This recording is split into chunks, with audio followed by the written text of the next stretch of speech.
Well, good morning, everybody. Welcome to Monday. We are here. We're queer and we're proud. Oop, wrong channel. This is the Howard channel. I thought we were on OutQ. We're here and we're proud. We're not queer? No. I know Oprah's not gay. I've been watching these clips on her website of Oprah behind the scenes. Uh-huh. And they're quite fascinating. You get to see Oprah and her staff behind the scenes. And it seems that everybody on Oprah's staff is fatter than Oprah. Like the women are all 9 million pounds. And yeah. it seems like, I've always had this suspicion that Oprah doesn't do all that much work. It seems like that's a producer's show where they pull the topic, they get the guests, they get everything lined up from segment to segment, and Oprah marches in every day and does the show. Right. And gets the glory. It's a very, very strange thing, and I think these people have a lot of pressure. They all apparently are afraid of Oprah and not pleasing Oprah. I really am taking notes because I need to... she's running the organization the right way, right? Yeah, like I should march in like a diva and then... Is it better to be feared or loved? That's what you have the question of. Everyone else around here, it doesn't seem all that neurotic, and They I'm love neurotic. you, they don't fear you. No, and I'm neurotic about the show. Everybody else is like, don't worry about it. Howard will get it done. No guests, no problem. Ooh. I fear them, you know. So, no, so, you know, our staff isn't under the same pressure Oprah's is. Oprah's staff is like two of the talent bookers, they had to get J.K. Rowling's on the show. Uh-huh. J.K. Rowling's the woman, of course, who wrote Harry Potter. Yes. This was Oprah. Oprah has to interview her. And, you know, I understand why. Look, I haven't had her yet. Where is she? And J.K. Rowling has hit books, and then J.K. Rowling's used to be, like, homeless or something. And she doesn't do interviews and the whole thing, yeah. So, they, you know, and they're all like, we have to get this for Oprah. We have to. I think I almost have J.K. Rowling. I mean, these two fat women are just, well, they weren't that fat, but they have a lot of fat executive producer types. It's wild. And then Oprah apparently shows up in her sweatpants. Like she comes to Harpo completely undone, and her sweatpants are way too tight, and her ass and her fucking legs are thick, and oh dear, it's wild stuff. We shoot all that stuff behind the scenes. I called Doug Goodson and I go, you know, our fans would love to see more of that stuff. Just like Oprah's fans like to see what goes on behind the scenes. Like, for example, on our show, if you ever hear Will Murray's side of the pre-interview for some people, you don't even have to hear the other person on the phone. That would be a bonus. Yeah, just to hear Will asking the questions? Yeah, like Will will be doing a pre-interview with someone saying, well, how far was that tube up your ass? And, you know, it's just like, it's just weird stuff. He gets to interview the most interesting people. The other day I was in the hall and I just kind of poked my head around a corner and I was watching Will, Jason, and John Hine. They were all having a big discussion and Will was holding court and there's a whole talk show going on out there. Wow. What happens and nobody's capturing it? Well, no. But you know what it is. You got to have a lot of resources. You got to have cameras on everywhere. And with everyone, yes. Yeah, I mean, you could just follow Benjy, Fred. Our fans would love it. I've always said that about Howard TV. I think that's the next step for Howard TV, that we should, I thought from the beginning we should have reality shows like, you know. I mean, I'm always fascinated watching you in the hallway after the show. You're busy, you're running around. I am not really in the halls anymore. I see you run out and then you're charge out. I'm always like, wonder where she's going. She seems to be. Yeah, well, I'm usually going somewhere. Yeah, I mean, yeah, I'd like to know where you go. And then I'd like to hear you interviewed about where you just went. I mean, I'm curious. And Fred, he's a man of mystery. I don't know what he does. Nobody knows what Fred does. He sits here after the show and he's doing something. I don't know what. But he disappears too. I always said, where does he go? You could just keep a camera on Fred. That would be very good for me for the whole show. Just watch him. People are fascinated with Fred. And, well, they should be. Yeah, I mean, I'd watch a show where Benjy's just getting ready for work in the morning because today his head looks more bald than ever, and he's more wet and disgusting than ever. Like he just came over and said something, and I looked over and I went, "Oh my wet, God, completely wet." His head is dripping. His hair is almost all gone. It's 20 degrees outside. He's sweating. How does he manage that? Is it because you wear that ski cap that your head gets hot, or is that why you sweat, or you just took a shower, or? I think it's because I just taken a shower. Yeah. But I mean, you come over here after you take a shower, you're out of the shower for quite some time, like at least You'd think you'd dry off. Yeah. Yeah. You'd think. It's weird. Do you just sweat a lot? I don't know. I'm not sweating now at all. Yeah, no, now you're all right. I guess he dried off. Yeah. What does he do, Fred? Does he wipe himself down? I think he just air dries. Do you have a towel? Do you use a towel? When you put a newspaper out in the sun. At home? Yeah, I use a towel. That's weird. You think he gets not a lot on my head, completely wet? How can you be so? You can't be that wet and go down the street. I mean, I take a shower every day. By the time I'm ready to blow dry my hair, it's almost dry on its own. Yeah, right. So, Benjy's really losing his hair too. Yeah. That was weird. Like what happened? Like all of a sudden, it's like all out. I think it's. Let me see. Take your hat off. It's almost all gone. I'm really, yeah. Let me see. Every day I look up things about balding cures and. Nah. Wow. Yeah, You're not going to go with Sal and get the 𝗵ici𝗄? 𝗵ici𝗄 off the internet? Yeah. I think you're waiting too long. I know. You know, I think it's. You know what, man? But you don't look bad that way. Maybe you should just go for the shaved head look. I might. No, don't shave. You know what? I like this look because if he shaves his head, he's gonna look like Uncle Fester. Oh, that's not a good look. I think you could get a little more hair back with that 𝗵ici𝗄, and then you could just do like a Caesar haircut. Would you ever wear a toupee? You would never wear it. Yeah, if it looked right. Yeah. If Why it would looked he do right. that? I mean, a lot of those guys, you guys, I'm like, my God, that guy has such great thick hair, and you guys are all like, oh, that's a toupee. You know what? I don't notice all the time. There was a Yeah. guy that everyone was very keen on the fact that he wore a wig. You know, he wore a toupee. I didn't know. I'm thinking of this guy. I mean, I really didn't know, and I'm embarrassed I didn't know. I wonder if we're thinking of the same guy, because one of the guys we worked with at K-Rock, I was like, he was in his late 50s. And he just had this no, him I knew. Oh, I was like, how does he have such great hair? Everybody knew him. You really were fooled by him? Stevie Wonder. Yeah, I didn't always understand why his hair was askew sometimes to the side. But, right. No, there's a guy I know. You don't know him. I'm thinking about who wears the toupee. And he even had like different toupees to show like when he got a haircut.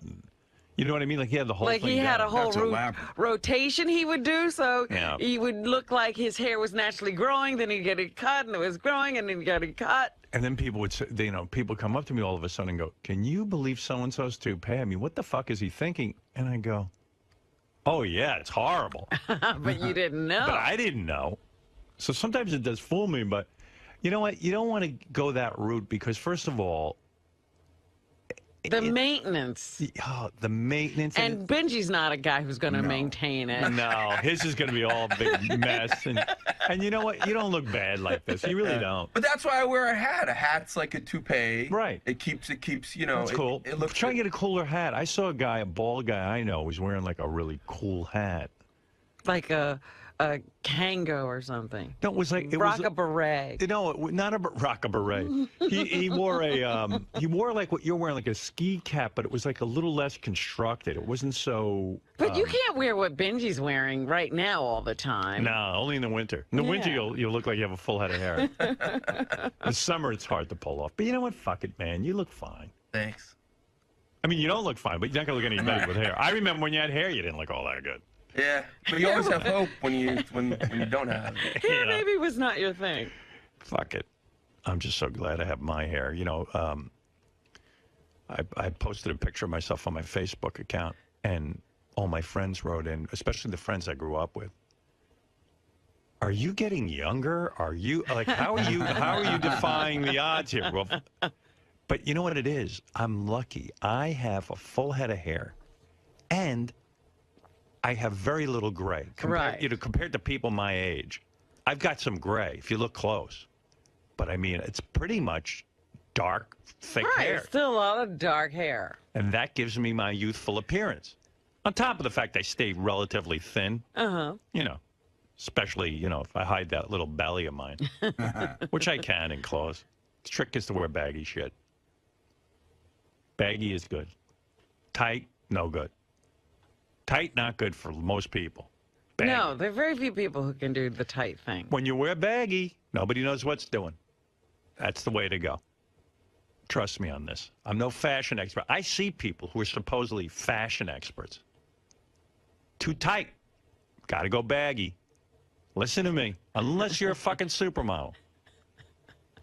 Like Beth will wear those skin-tight fucking outfits. Yeah, those Harvey Leger bandage dresses and all of that. She wears all that stuff. Yeah. I was like, well, yeah, good. You should. Everyone else, no. Right. keep away from that shit. Everyone else, don't wear a bandage unless you have an injury. And by the way, Lisa G, I didn't get to her. Lisa, do you want to come in and do a quick rundown on what's happening in the Howard 100 News? Let's hear that, and then we'll get back to all the action. Lisa Glassberg takes shifts at work. Yeah. Take shifts at work. My own theme song. Go ahead. What do you got for us, Lisa G, from the Howard 100 News? Well, Howard, according to Bravo TV's millionaire matchmaker, Patty Stanger, you are wrong about older women finding a guy. She says odds are not in your favor statistically. There are way more women than men here in the United States. What am I wrong about? What did you say? What did I say? You said that it's easy to find a guy, and that when you were talking to me, you said I'm being too picky. Well, you are. I mean, you're a very good-looking girl. And I heard the guys on the wrap-up show talking about you, and I was waiting for you to go in, but you didn't. What were they saying?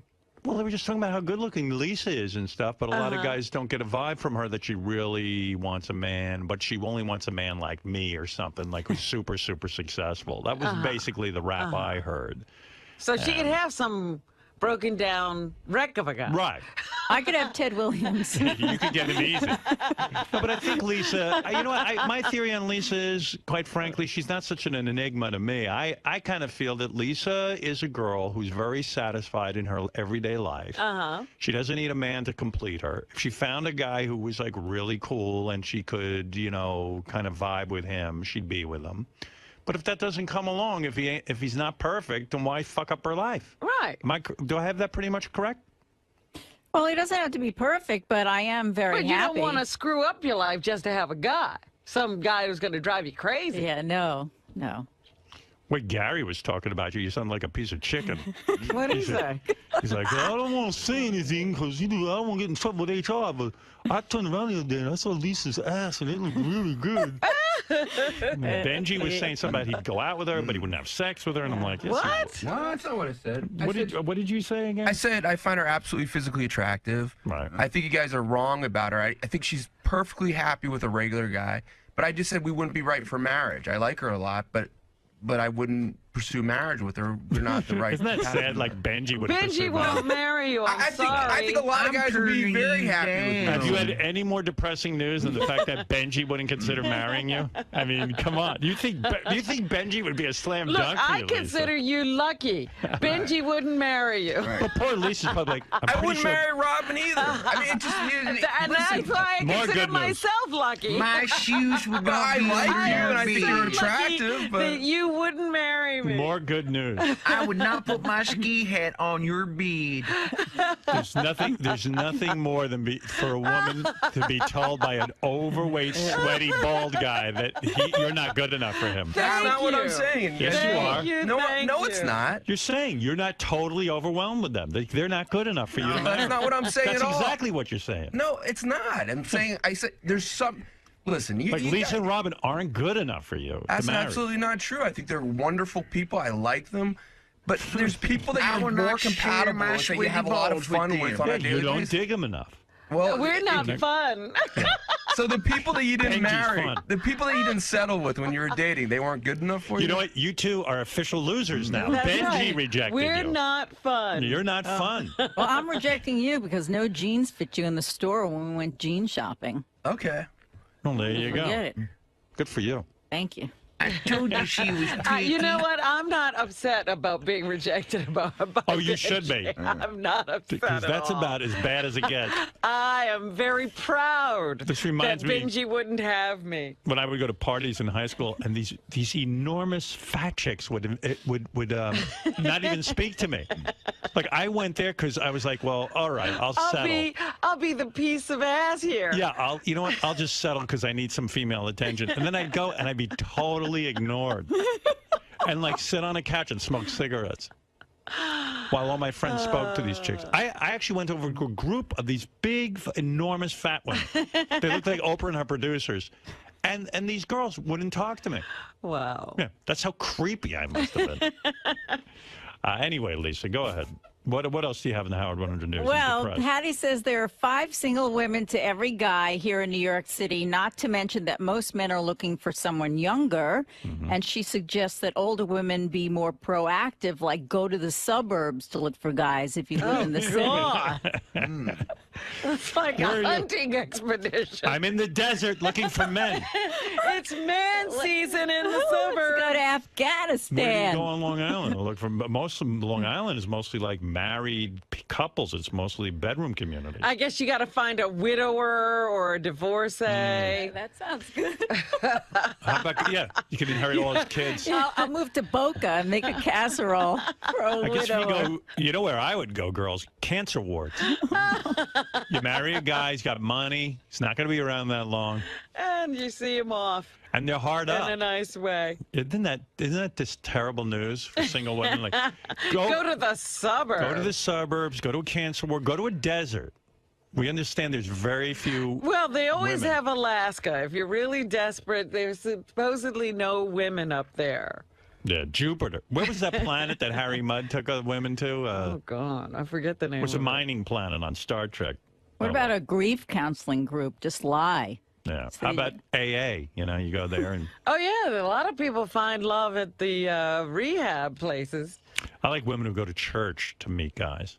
Like you're going to meet a fucking, those are all mental case guys, What are they doing? I mean, in the bar, there are mental cases. There are mental cases everywhere. Just trust me, there's no normal guy going to church on Sunday. Can I admit what I did? What'd you do? I went to a Shabbat dinner. Yeah. When? How'd that work out? It was good food. I know when you went. Shabbat. When'd What you go? is Shabbat? This weekend? Years ago, no. Oh. It's the Jews, that's their Sunday. Oh, you mean Friday night. just the usual Sabbath dinner? Right. Okay. She went to Shabbat dinner. Sounds so depressing. And I bet you the guys were really great. Well, you mean it was a big gathering just for singles or something? Kind of like that, yeah. How bad was it? It's pretty bad. Yeah. Were the guys complete The douchebags? thing is, I meet And they really all- great women there.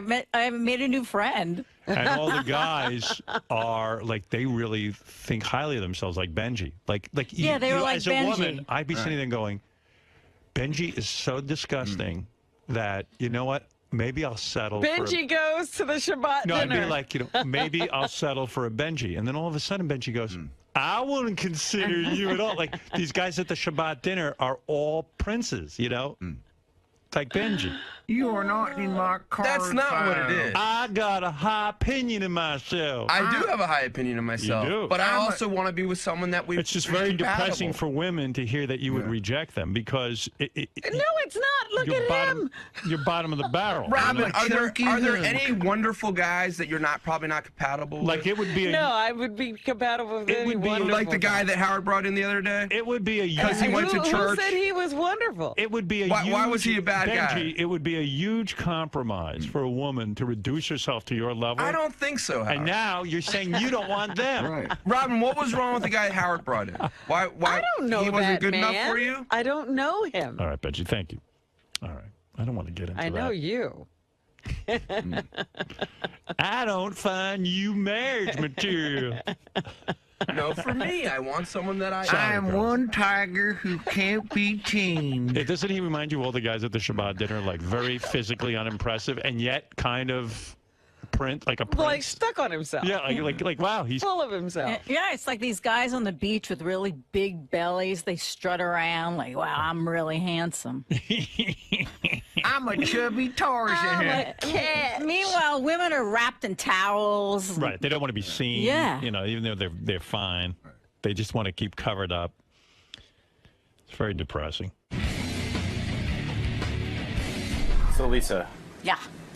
Are you insulted by Benjy's comment that he likes you and he's attracted to you, but you're not the marrying type in his No, he is a typical guy. It's like what I told Howard, the guys on the beach, these huge pot bellies, and they're rubbing their bellies like they're like, you know, King Kong, and they're hot. Doesn't surprise me at all. He's got a big ego. I think women could learn from the Benjys of the world. Doesn't matter how fat you are, you have no hair, you got a big nose, if you're, you know, a freak. If you just think you're hot, you're hot. And other people will think that too. So God bless Benjy. So Howard always says it's a man's world. It really is a man's world when guys can, you know, sort of marry up, so to speak. They can get these girls or girlfriends. Yeah, look at Benjy's date from last year's Christmas party, Sarah. She's so cute. I mean, come on. And she got naked for him in the studio. And look at Robin. She's gorgeous. Guys should be knocking down her door. But what about Benjy? Where do you think he gets his ego from? Because he's on the show and he's a bit of a celebrity? I mean, No, I don't think it has to do with that he works with Howard Stern. I mean, that adds to it, but I think most guys have big egos, and God bless them. Now, what if Benjy had said, you know, I'm attracted to Lisa, and yes, I would marry her. Would there be any sparks flying between you two? Is there any attraction coming from your end? Oh, that's a good question. That's funny. No, because he sweats too much. Not even those baby blue eyes, or the fact that he's very cerebral, very bright guy. He writes a lot of great lines, that Howard says. Yeah, he is funny. Funny is good. You know what? I haven't even let myself go there. So can you get back to me tomorrow? I see the window is still slightly cracked open, so maybe That's Benjy funny. should... I did go clothes shopping with him. That was fun. I felt like, oh, we're married. We're going clothes shopping. Did you see his calves when he changed into a different outfit? Can I tell you something? He walked out of the dressing room wearing his boxer shorts, but they looked like old-fashioned gym shorts. And I went, what are you wearing? I couldn't even tell they were boxers. You know, it was so funny. He's crazy. Probably he makes women laugh, and women love a great sense of humor, so that's definitely working in his favor. So, Benjy, do you feel bad at all about the way things came across when you were talking about Lisa G this morning? Yeah, like I do, because, you know, it's so funny, like everyone always says, I'm so shticky, and, maybe I don't know if they were just trying to be funny and saying like I was thinking that you know, I'm better than Lisa G, or I'm better than Robin, or they're not good enough for me. I think it's a very natural thing that there's some people that you think are great people, but you don't think that they're. I think potentially both of us would be happier with other people. I don't think I'd be miserable being married to Lisa, I like being with her. I think we would have a lot of fun together. But I think personality-wise, there's women that I'm more compatible with than her for marriage. And I'm sure vice versa, too. But I think a lot of guys would absolutely love being married to her. But Lisa takes that as a personal insult. Does she really? I can't believe. When I spoke with her, her vibe seemed to suggest, you know, it's a man's world where someone, you know, you're a typical guy who you know, who might not be, you know, super hot himself, thinking he can get this attractive woman, and that's what she said. I would love to talk to her one-on-one on camera about it. You want to do it? Can we get her? Because I mean, that's just the most ridiculous thing in the world. I think she's physically desirable. I think she has a sweet heart. It's just, I don't get that at all. Like, are there guys that she doesn't think are great guys that just she knows aren't right for her for marriage? I mean, that's a valid point. Should we get her? Or Yeah, is that, to the newsroom. are you allowed to come? Well, once we get to the newsroom, I can start. All right. Okay. We'll see if she's up for it. I'll meet you there. All right. Greg told me you were offended by it, or. No, I wasn't. Oh, well, maybe I misread it. Like, do you like? I wasn't offended. Where'd that come from? Well, you said that I said a lot all of these guys have big egos and women could learn. But what is? I don't understand what it has to do with ego. You think Because listen, you think Robin and I aren't good enough for you. Is that really what you think? Yeah, Because that's what you said. I never said that.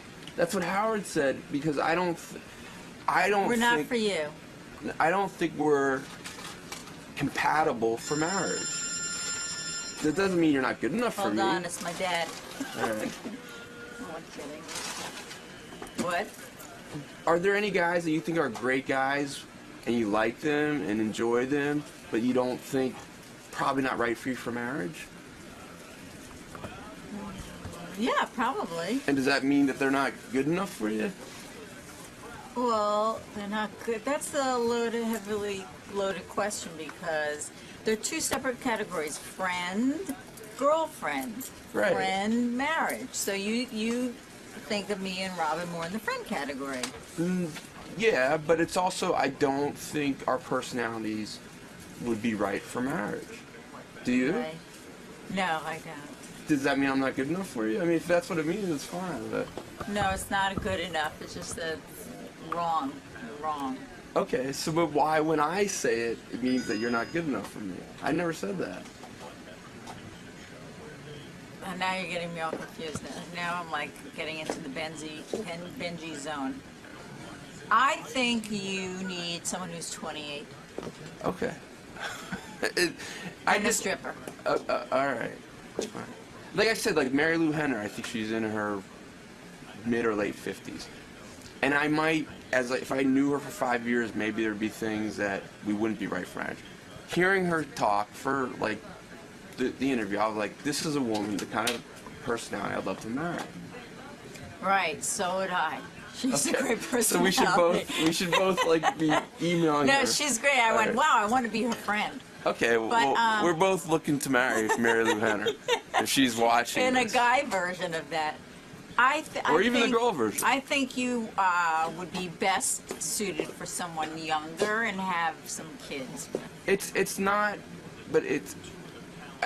Listen. I like you a lot. Like I've said it on camera, on radio. I'm physically attracted to you. I think if we went on dates, but not I would enough. have fun. No, it's not. I said Is this for behind the scenes, the new? I think if we show? went on dates, I would have fun. I think you would have fun. I enjoy you. I enjoy hanging out with you. I think potentially for marriage, though, there's other people that we'd both be much happier with. And I think there are a lot of guys would absolutely be perfect wife for, and they would love you as a wife. Who? As a specific type of guy?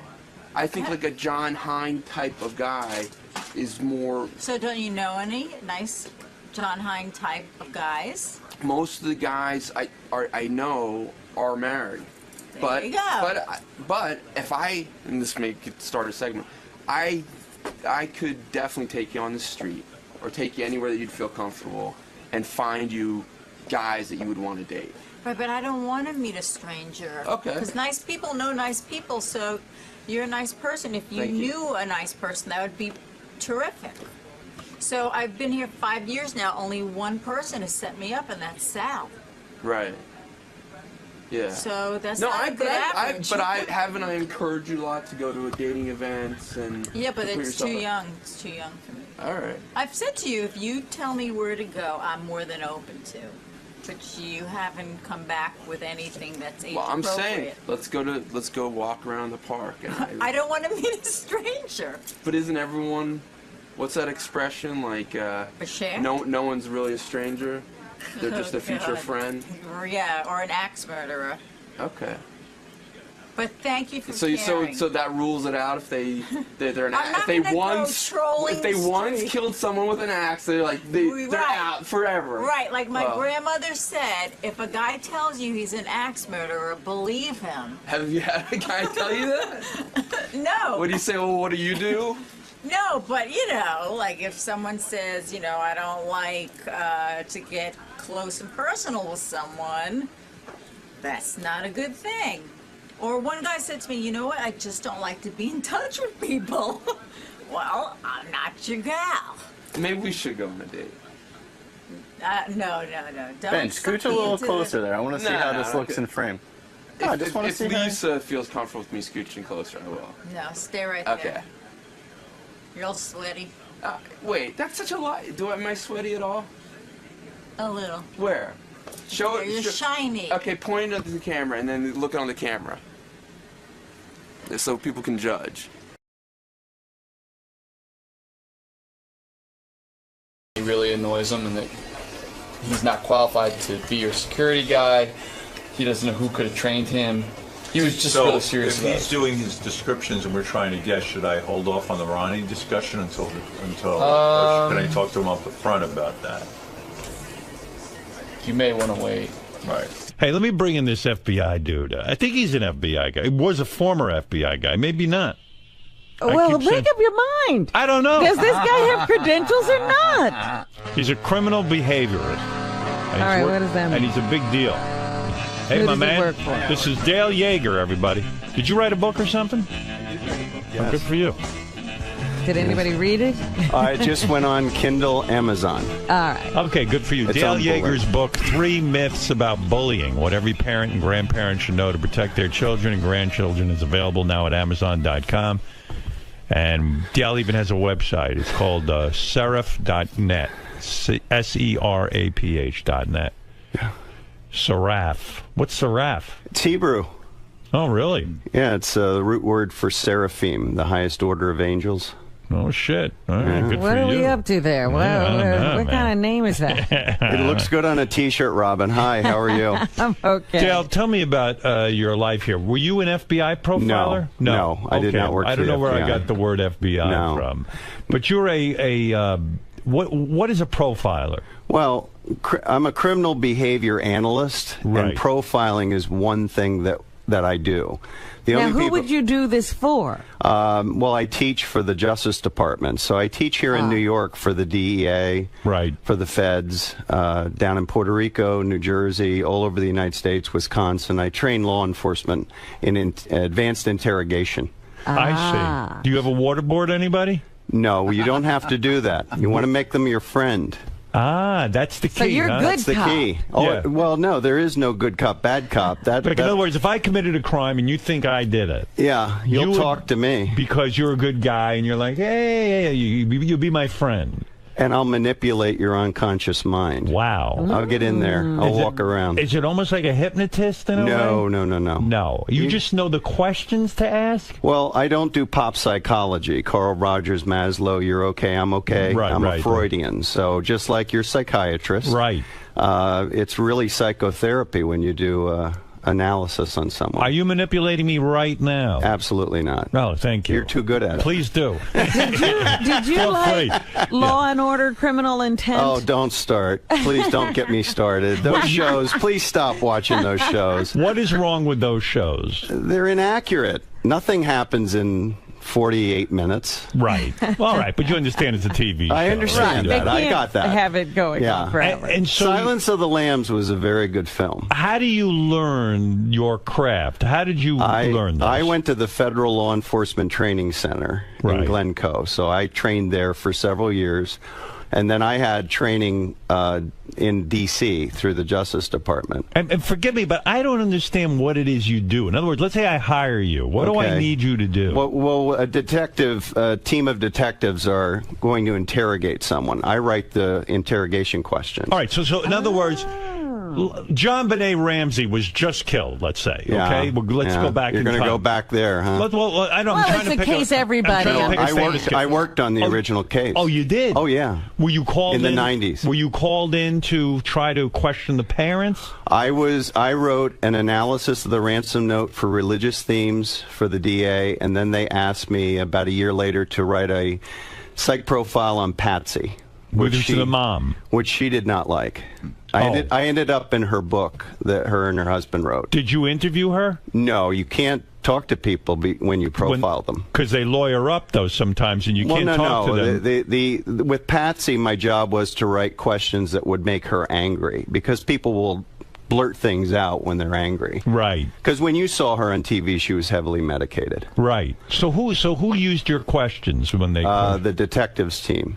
And what was one of the questions you wrote to make her angry? I talked about Jesus and, guilt and sin, because she was a very religious person. So you figured that might get to her? Well, it did. She threw a chair, so... I see. Was it well, what does that tell you? What was the question? Do you know specifically which one she threw a chair at? I forget which one they were at. I think it was the third question in. Right. And she got very angry, stood up, and It was about Jesus. About Jesus and forgiveness, and do you believe that when you commit a sin that God will forgive you? And she was like, where are you going with this? Because she was being interviewed. She couldn't be interrogated because she wasn't arrested. So the mom and dad were cleared of all wrongdoing. No, they weren't. They were not? No, they weren't. You still think they had something to do with it? Here's what I'm going to say, and I'm going to be very candid today, but it's an open murder investigation. So please understand, Howard, there's some things I can't talk about. Do you understand that? Yeah. In my personal opinion, the evidence is very clear that Patsy killed her. Killed her daughter. That's your opinion. That's my opinion. But the law having has worked on ever. Let's be fair to her memory. Isn't she dead now? Yeah, she's dead. Yeah. Yeah, but you came to that conclusion based on what? The evidence you looked at? The evidence. Yeah, I worked on the case. Everybody else is giving opinions about this case. They never saw the case file. What was the thing that made you believe that she had done it? I can't talk about the evidence. I see. Sorry. But that's your belief. Did you write about that in your book?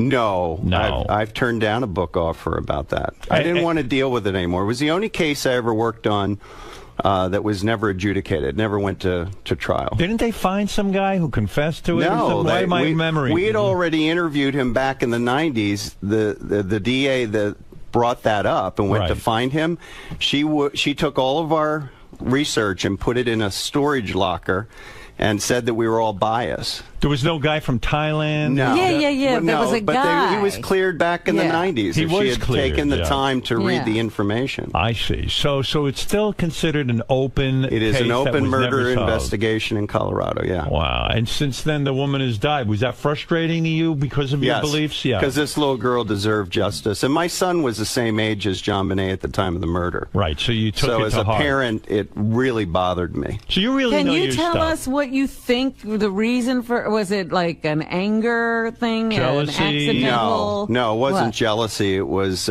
she felt that she was losing her daughter, control of her daughter.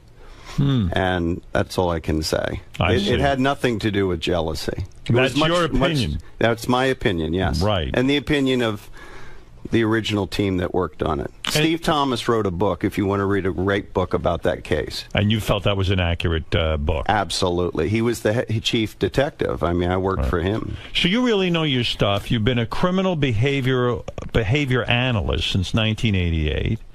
You work in criminal psychology, forensic psychology, sex crimes, crime scene forensics, and domestic terrorism analysis. Yes. So, I mean, you know your stuff. Yes. Are you a top expert?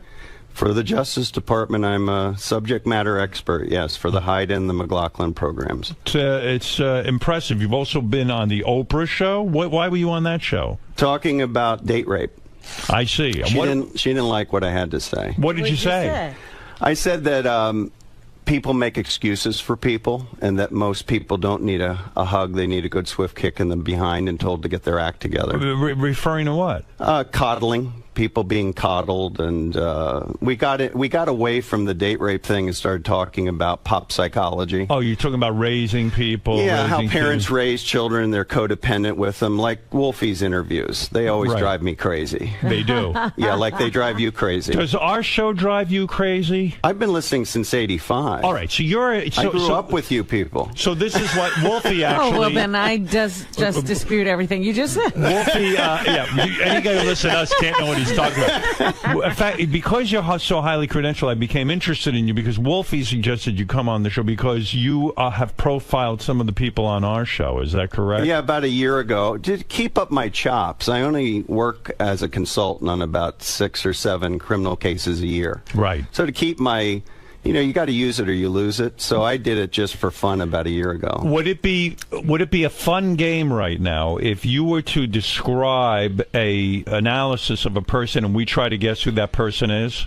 Yes. Would that work? Some people are going to be very unhappy. I have 6 profiles in my pocket. Robin, would you like to play with us? I would love that. I would love it too. I like this game. All right, here he is, Dale Yeager. His book, 3 Myths About Bullying, What Every Parent and Grandparent Should Know. You can check out Dale's website at seraph.net, seraph.net.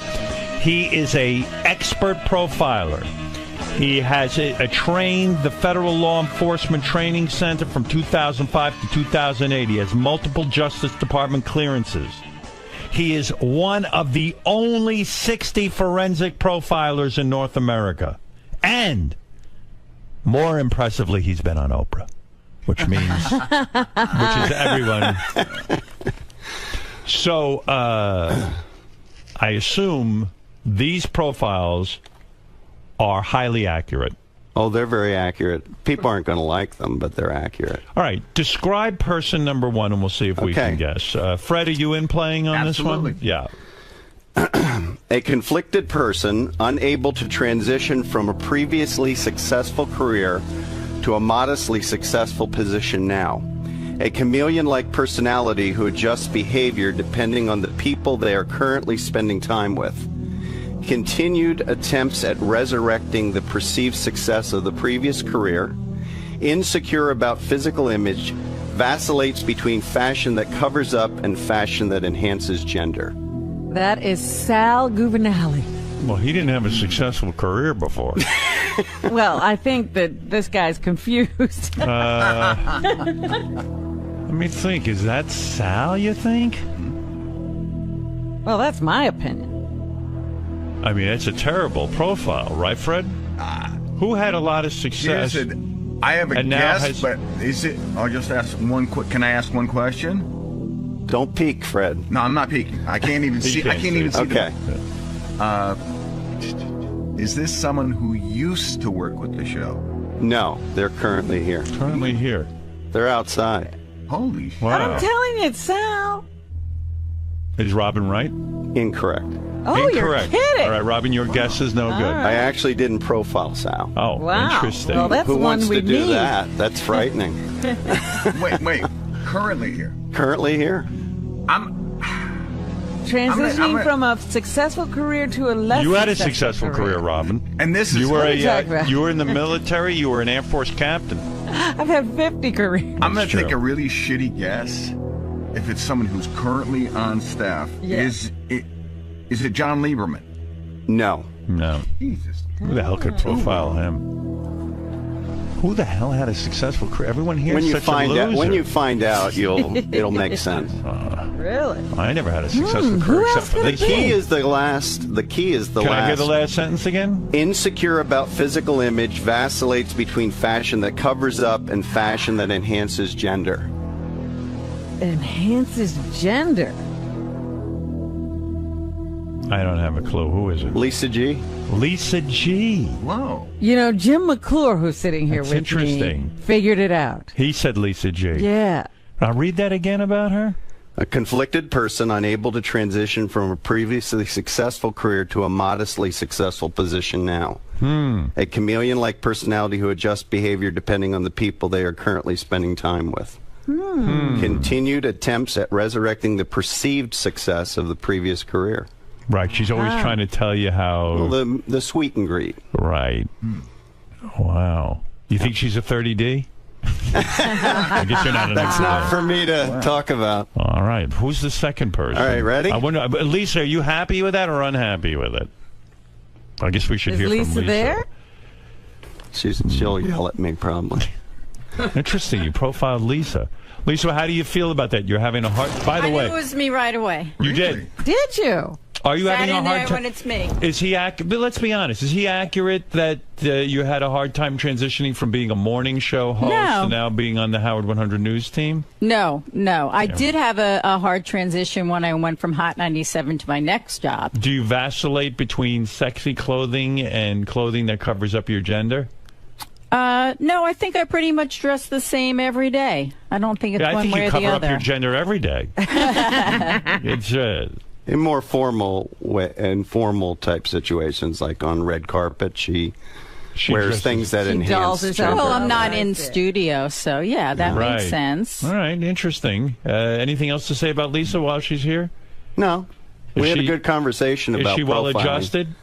Who, Lisa? Yeah.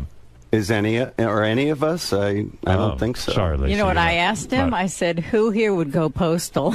That's and what I said want they're to know. all fired, so you don't have to worry about that anymore. Do you think there's anybody here who is dangerous? No. No, okay. They're all gone. Okay. They're all gone. Some Casey's gone. Casey's gone. I called Gary about Casey years and years ago, before he was ever in trouble, and I said, this guy's a violent person, and whoever answered the phone, I don't think it was Gary, said, all right, yeah, we'll let Howard know. I go, trust me, I do this for a living.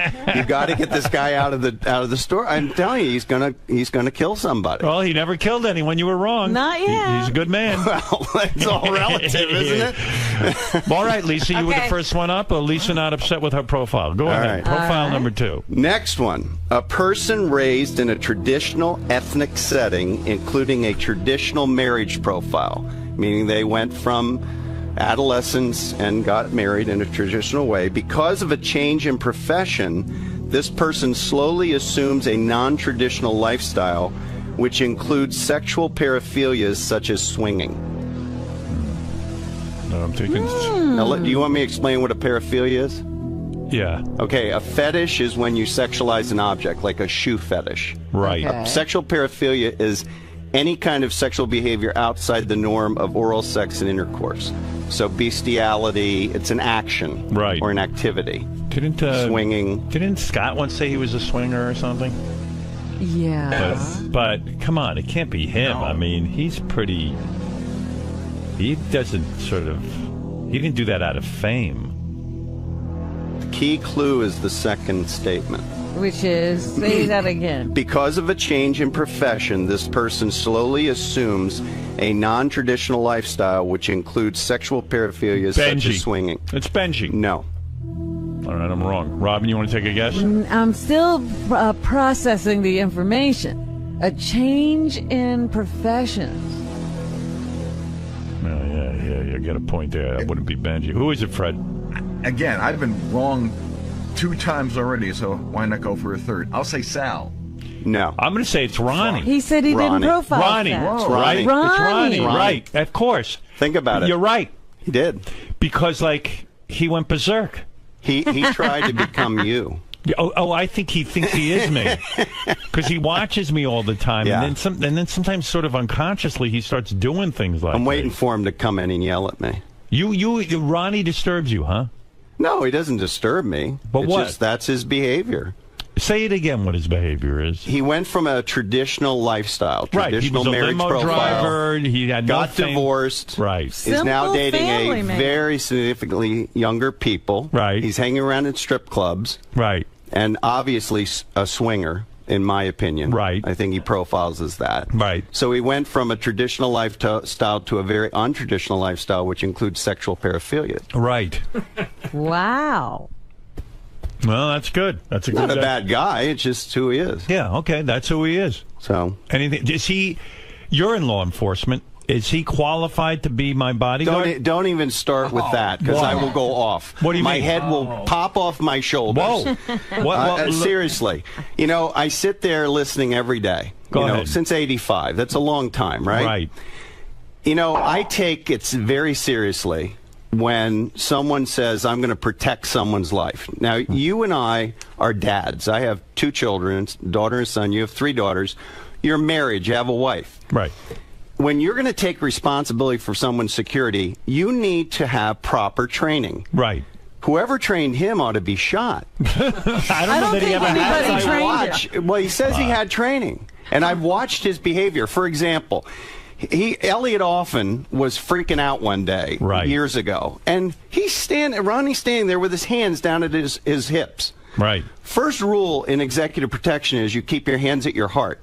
for two reasons. One is there's where your arms are strongest, and secondly, you prevent yourself from getting sucker punched. Right. So right there tells me he wasn't properly trained. Are you a trained fighter? Oh, yeah. Well, I'm a Matu Guru in Filipino Kali and a Sifu in Wing Chun Kung Fu. No shit. Well, that's how I met Wolfie. I had no idea who he was. You're a Sifu? Wolfie is into Kung Fu? Oh, I'm not a Sifu. You have a brown belt. Seafood. You have a brown belt. Yes. Well, I was on my way to a brown.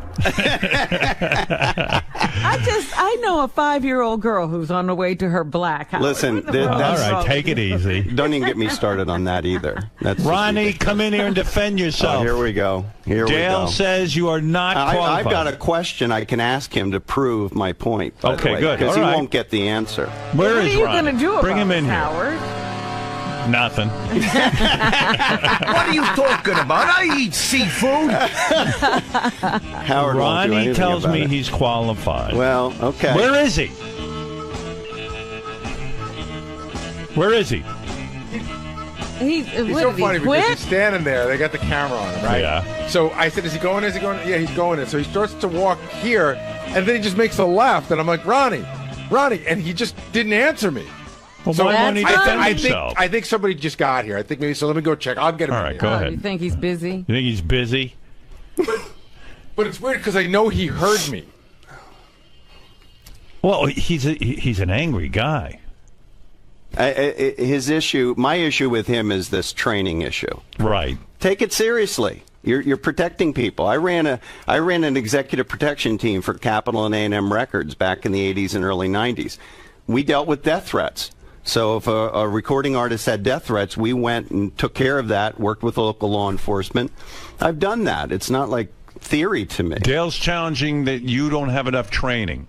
What do you think of that? Whatever you say, dude. You know, it's okay. Well, what are you getting all bent out of shape? I'm not getting bent out of shape. Why don't you talk to him about it? The guy it? has his opinion, and I'm fine with it. I got nothing else to say. You said you had a question for Ronnie. He won't answer it. Oh, he'll answer it. Sure he will. Any executive protection profession would know this, Ronnie. Yeah. What does every executive protection or bodyguard carry with them at all times related to gender? Related to gender? Yep. Ronnie don't even know what gender means. Tampon. Yeah, tampon. Mouthwash? Tampon. Actually, a tampon. Ron, do we know the answer to this? It's a tampon. It is? Yeah, you plug up gunshot wounds and knife wounds with it. No shit. It'll stop Are you people. carrying a tampon? Well done, You got a tampon with you? Yeah, I have a tampon. I carry it all the time. But wait a second. That is a good point. It'll In other words, stop bleeding, yeah. If somebody gets hit... Yeah, you plug it up. It's sterile. What do you think of Ronnie's going to that? be standing there I with think his it's great. finger. Should always carry those with you. I carry a I'll sanitary start Have you ever tomorrow. taken any kind of course in protection or... I got to guess that. No, seriously, have you? That means no. There he goes. That means no. That means he has no training. He's not a bad guy. He's not a bad guy. I don't Where's think he's a your bad tampon? I'm not guy. saying I'm a bad I just wish you got If he's better unhappy, let him training. get somebody else. It's fine with me. Well, Where's I'm your not, I didn't tampon? say I was unhappy. He's I was not just, unhappy. why Why didn't are you you answer the fucking question? grilling me like this? Because I'm Why are you putting me curious. up against the wall? I'm curious. I fucking protected your life. You remember that? That's okay? right. But why are you being uptight now? What are you busting my balls for? Who's busting your butt? Wow, It's what like a pulling baby. a pin on a hand grenade. So what do you make of that, what you just saw? He's upset. Why? He doesn't want to be held accountable. He does not like to be held accountable for anything. Why is he so ashamed to answer your question? Not ashamed. He just doesn't feel it's beneath him, I think. That's how he profiles. You're a profiler. I'm asking you your expert opinion on what you just saw. Is he too hot-headed to be a security guy? Well, you remember the movie Roadhouse? Yeah. And Patrick Swayze's character says, you don't have the temperament for the trade? Right. That's my answer. You can't be a hothead and do this kind of security work. You have to be very calm, very relaxed. You got to be able to calm people down, not aggravate them. Right. But I don't know, with him it's hard to tell what's shtick and what's real. Because I don't think there is shtick. No, I don't think that was shtick, but it's hard to tell. So you got to be calm and you got to carry tampons. And he doesn't he doesn't do either one of them. Think about it. Think about it. He's bad at both How of are you them. going to stop the bleeding? It's it's an age-old technique that's used by everyone. True. Yeah. And so, wow. Yep.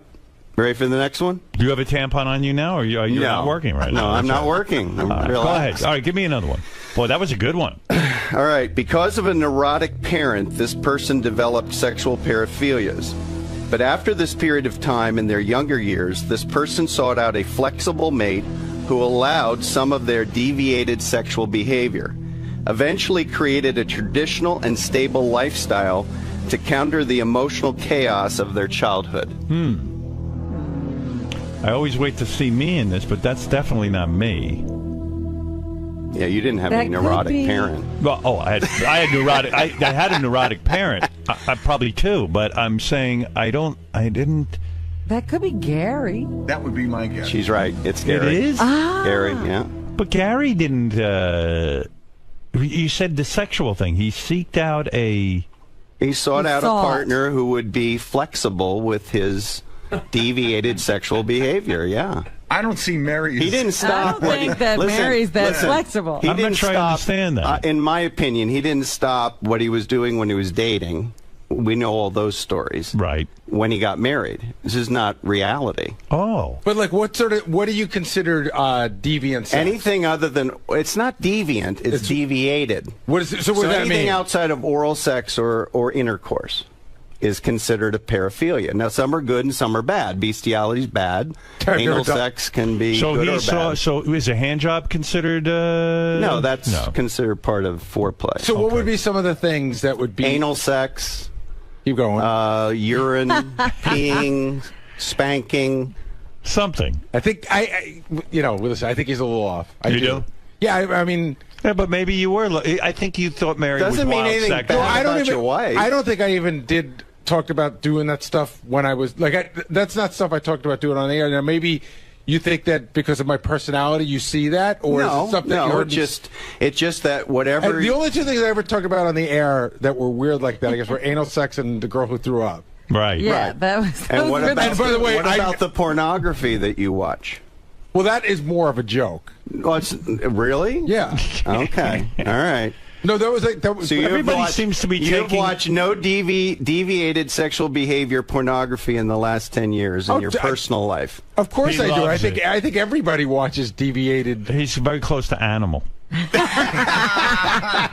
Doesn't make him a bad person. I'm just saying that I mean, he's like an animal. I mean, when you have a neurotic parent, it's going to affect your sexuality. I see. I will be upfront with him in the sense that. By the way, I admire you for not getting defensive. Ronnie got so defensive. No, I'm up for talking about it. I mean, wow, when he was talking about it, I go, I think that sounds like me, but I don't know about the deviated sexual thing. But like, Let's go to one more. Let's go to another one. Right. Stay in here for Gary. See if you can identify the person. Go ahead.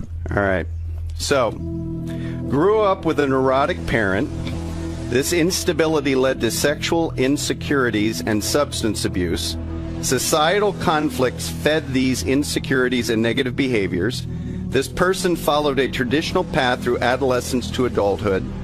Issues of social and sexual insecurities created problems of intimacy with family members, currently has fear and intimacy issues which prevent the elimination of insecurities and emotional stability. It's me.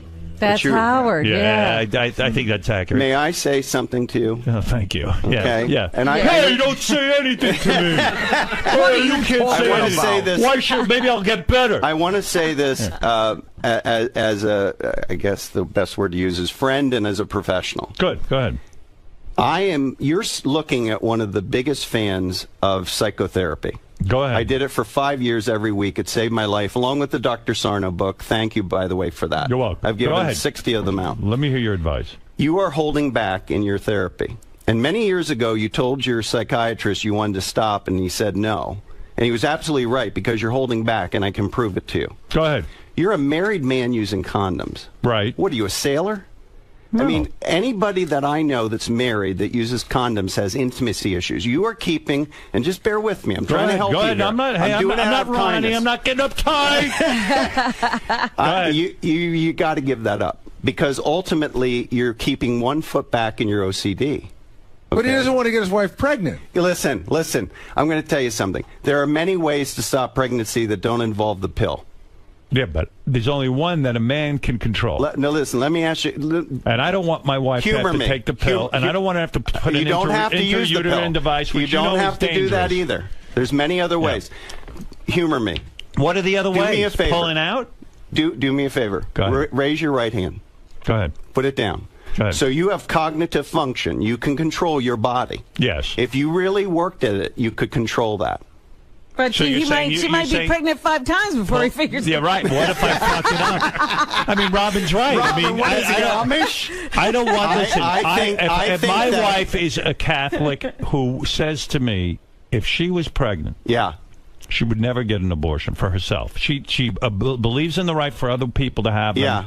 But for herself, she doesn't believe in it. Well, you're going to have a child. I'm going to tell you right now. Welcome to the reality. My wife's 40 years old. You're going to have a child. What are you saying? I'm telling you there are 2 types of females that don't have children. One is they have serious sexual trauma in their childhood. Go ahead. She doesn't profile that way. That's right. Or they have serious family dysfunction in their childhood, which she doesn't profile that way. That's right.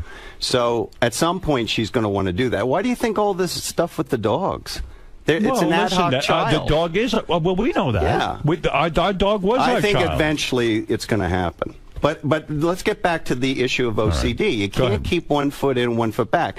I think it's partially the pregnancy issue, but I've thought about this for a long time, Howard. I think a lot of it has to do with you still clinging to pieces in the past. And I would beg of you. What do you mean pieces in the past? Pieces of the OCD life that you lived. I still have a lot of OCD issues. Well, I struggle with it every day. Your wife loves you dearly. Yes, she does. That's obvious. And I love her. But she tolerates this. And at some point you have to say, you know what, I got to be completely healed before I die. Right. And I'm just out of. So if I stop using condoms, would I be healed in your opinion? I think it would help a lot. You do? I really do. Interesting. Well, do you really grab a condom every time? Not every. Listen, actually, no. See, I didn't think you could. I think it's off and on.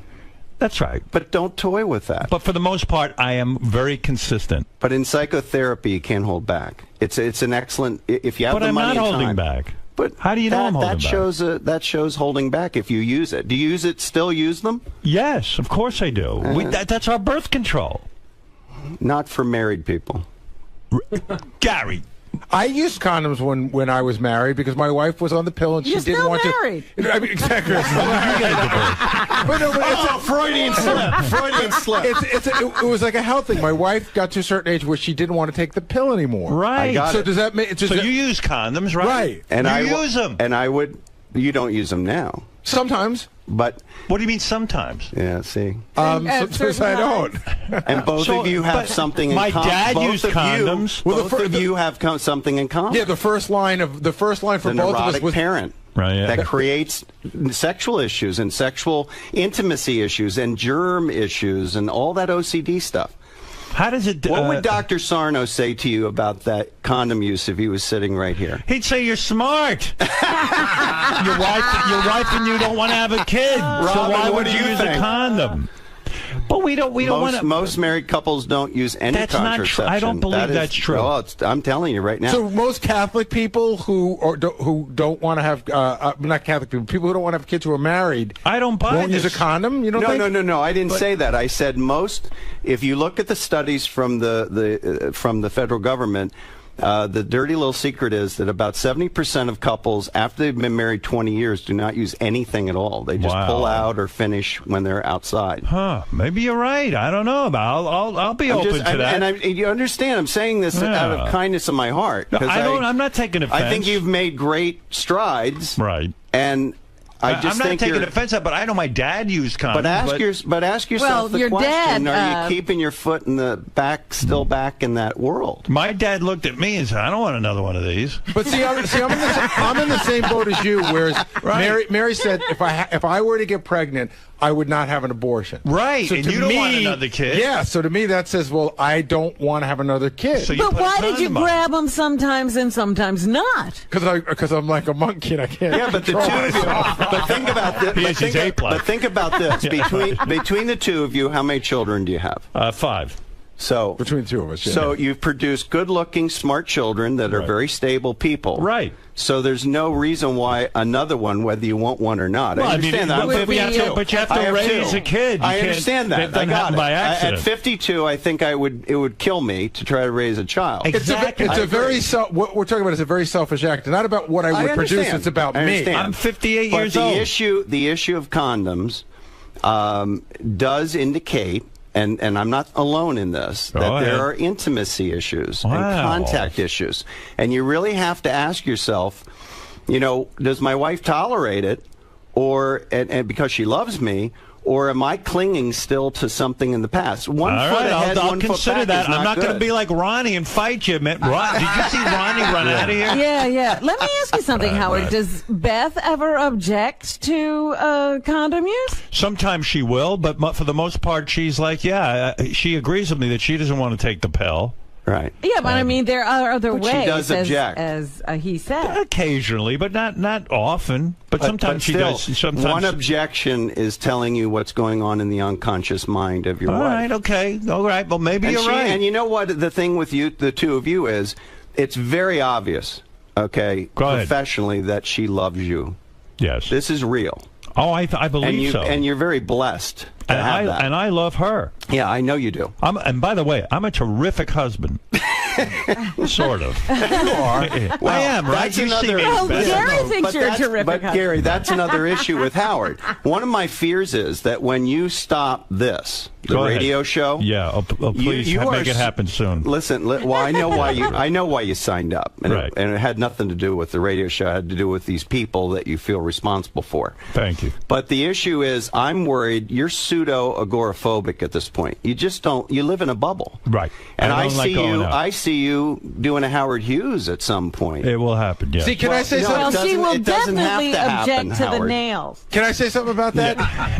I thought Howard lived in a bigger bubble 15 years ago than the one he lives in now. Yeah, Howard's more willing to go out and talk to people than he was 15. Bubble. Oh, no doubt, but the bubble's gotten bigger. The profile is right. When have you been outside the country in the last 10 years? Oh, never please. That ain't happening. I'm talking about Canada or But the we're Caribbean. talking. My wife and I are talking about taking a trip to Italy. Well, they always talk about it. They've been talking about it for 3 years. therapy for you. Thank God that the reason we didn't go this year is because our dog was old. Yeah, but what about last year and the year before that? Howard. But now I have no more excuses. What, Rob? Howard, go to Italy and leave the condoms at home. This would be good therapy for you. Yeah, and have a baby? No, he didn't say have a baby. Well, I mean, I don't. You know what? My wife is hot. You have control. You have control. You ever hear of dribble? You have control.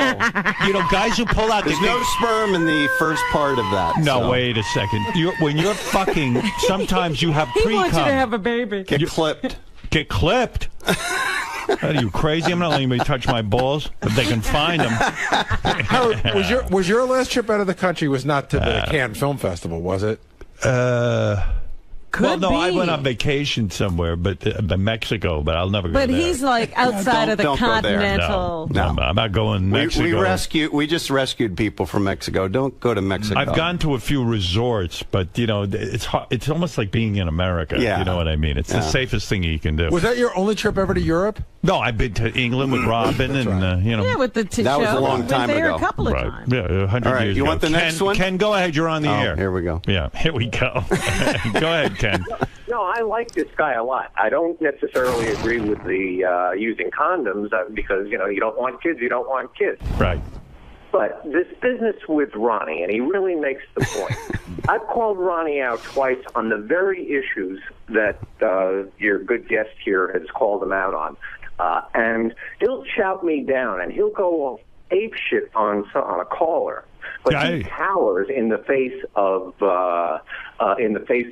somebody who might know what he's talking about, or Ronnie possibly has a glimmer of belief he knows what. I saw Ronnie get very intimidated by this gentleman. Yes. I saw Ronnie run out of the room. You chased him right out of the room. But a caller, he won't even let you get a word in. That's his thing. He yells over you. Yeah, and that just shows he's insecure. But he's not trained. He is a hothead. How many times have you talked about incidents on the road? Listen. I don't know why he was so afraid of Dale. I would have answered Dale's questions. I'll answer Dale's questions all day. I ain't afraid. I mean, I just want him to, as a professional, because he does care about you. He loves you. But go get the training.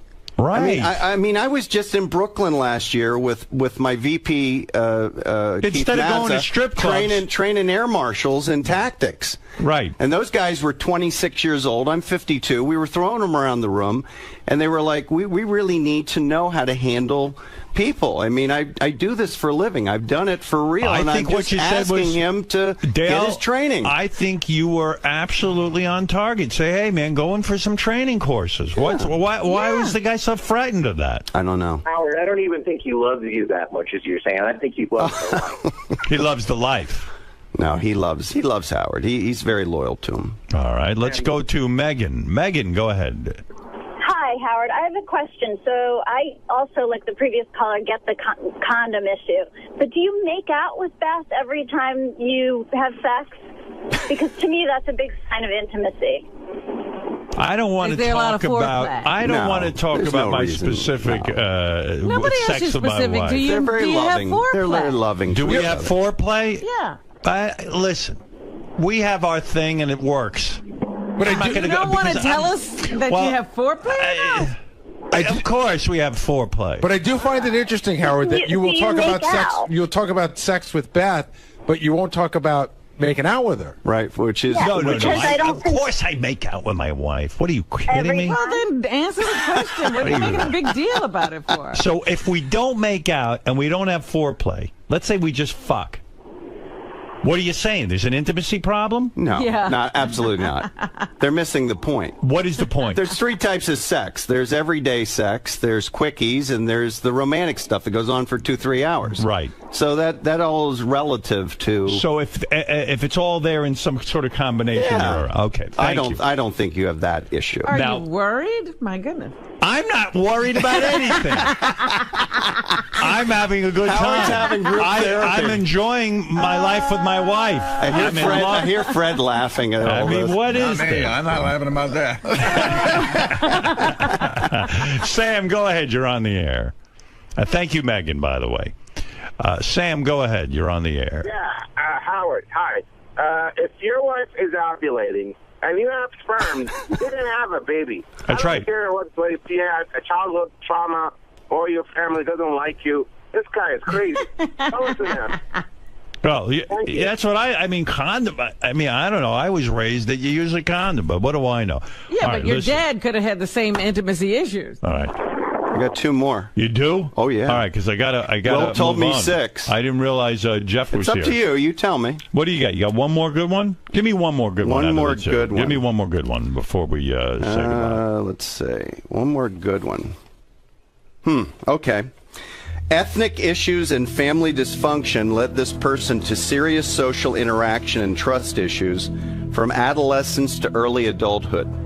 This person eventually developed a stable, traditional family life to counter the issues from childhood. Has created an area of their life related to art to express their analytical mind and emotions. Fred. Yeah. Wow. Say it again. He was what?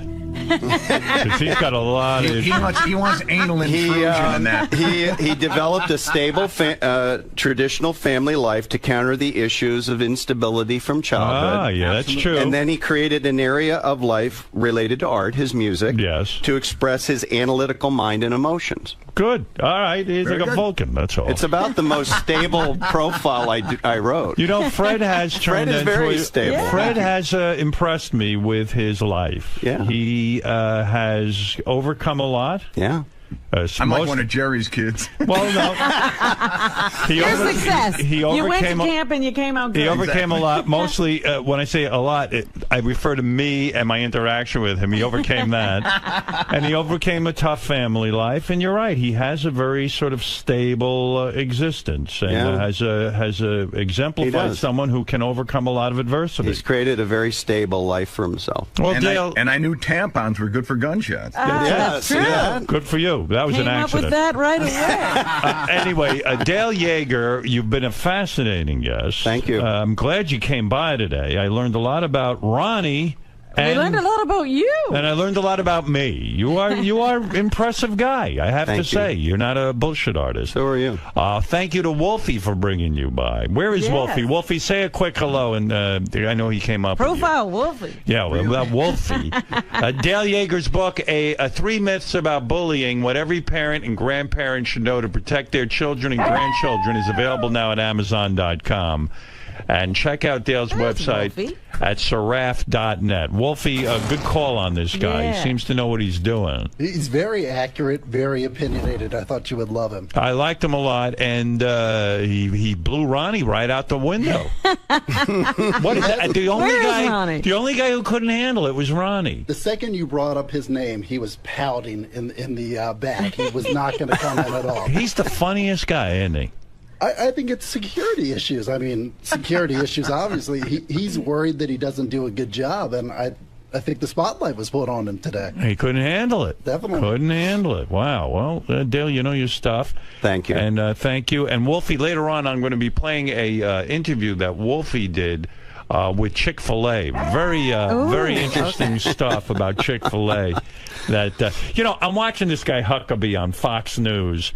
And what a character. I mean, former governor. I wasn't pouting, by the way. What was that? Now he's back. I wasn't pouting. Oh, here we go. You ran out like a scared baby. What I'm happened not to you? scared, Everybody's baby. here talking to the guy. Good, You I'm ran glad. out. You can all talk to him. It's fine. I don't asked have one question. You ran right out of the room. I don't have to talk to him if I don't want to talk to him. Defensive. I don't have to. I'm not defensive. The guy made a good point. He said he liked you. He said, hey, if I was I'm glad Ronnie, he likes me. I'm happy for him. He says you should once in a while take a training class. He doesn't know what I do.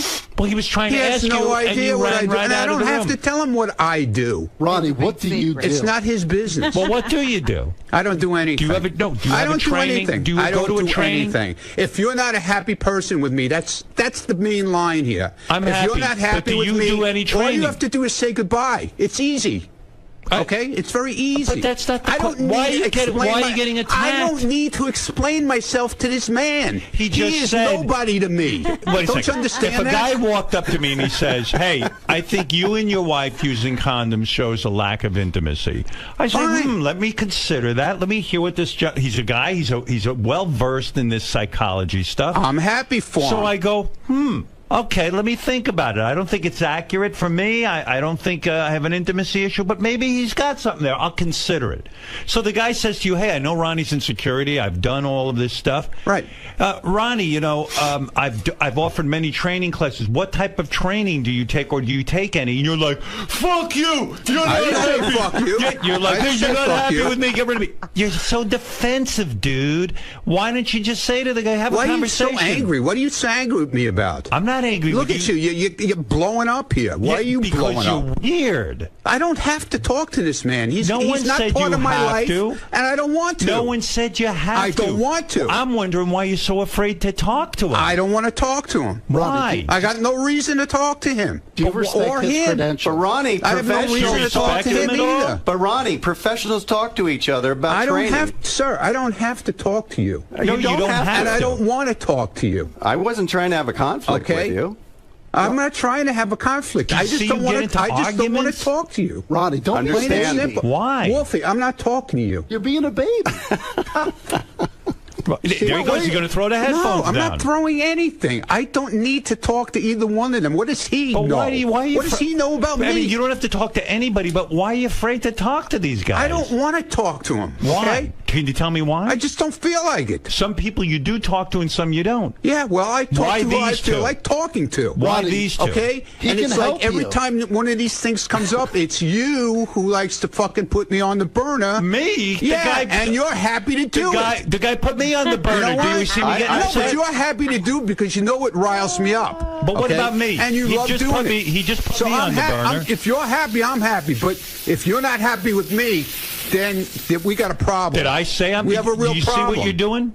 Do you see what you're doing? No, I'm not doing anything. You're trying to create something between me and you. The guy walks in. I He don't did a need profile to of everyone. talk You're to the this only guy. I one don't need to be upset. profiled by him. You're the only one I've upset. been doing a fucking job here for 27 years, dude. I don't need him to tell me anything. No one needs any of this. It's a show.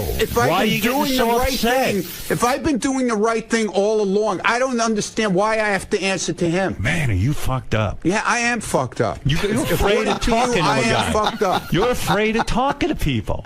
I talk to who I feel like talking to. And if I don't feel like talking to him, Roddy, I talk to my own psychiatrist or psychologist. But what if you learn? I don't need to talk to this guy. What if you learn he knows nothing about me. Nothing. He comes in here and he thinks he knows about me, but he knows nothing about me. Roddy, I'm not a fucking swinger where he ever. He said he does it. He asked you a question because he doesn't know. Where that comes from in his head. That never happened in my life, being a swinger. Where does he come up with shit like that? I don't have to listen to this man. I don't know, man. All right? And I'm not walking out. Wow. I'm just telling you, I don't have to explain anything to him. To me, he's nobody. He's just another person on the street. You sound awfully defensive to me, dude. Well, I'm sorry. Wow, maybe you should consider getting somebody else to work with. Why do you always go there? Now, do you why are you firing yourself? Do you want to fire yourself? Then quit. Obviously, you're not happy. You're firing yourself. If you keep bringing people in to try and fucking pick my head. I didn't bring this guy in for you, Ronnie. That's another weird thing. We didn't know who he was going to profile. He just walked in and he came in and he said he's a profiler. But why do you have to keep? Why do I have to come in and defend myself if I don't want to? Why do you keep quitting your job? I'm not quitting. Do you not want to do it? I'm not quitting. I didn't say I quit. I never said I was unhappy with you. Then why are you hearing that? Why do I have to talk to this guy? You don't have to, but why are you so afraid? Why do I have to defend myself? Why are you so afraid? Why do I have to defend myself? Same reason we all just did. I don't want to. That's my prerogative. I don't have to fucking You're talk afraid to talk to him. Okay. If that's Admit it. If that's are what you afraid to talk to him? No. Then why won't you talk to him? I have no reason to talk to him.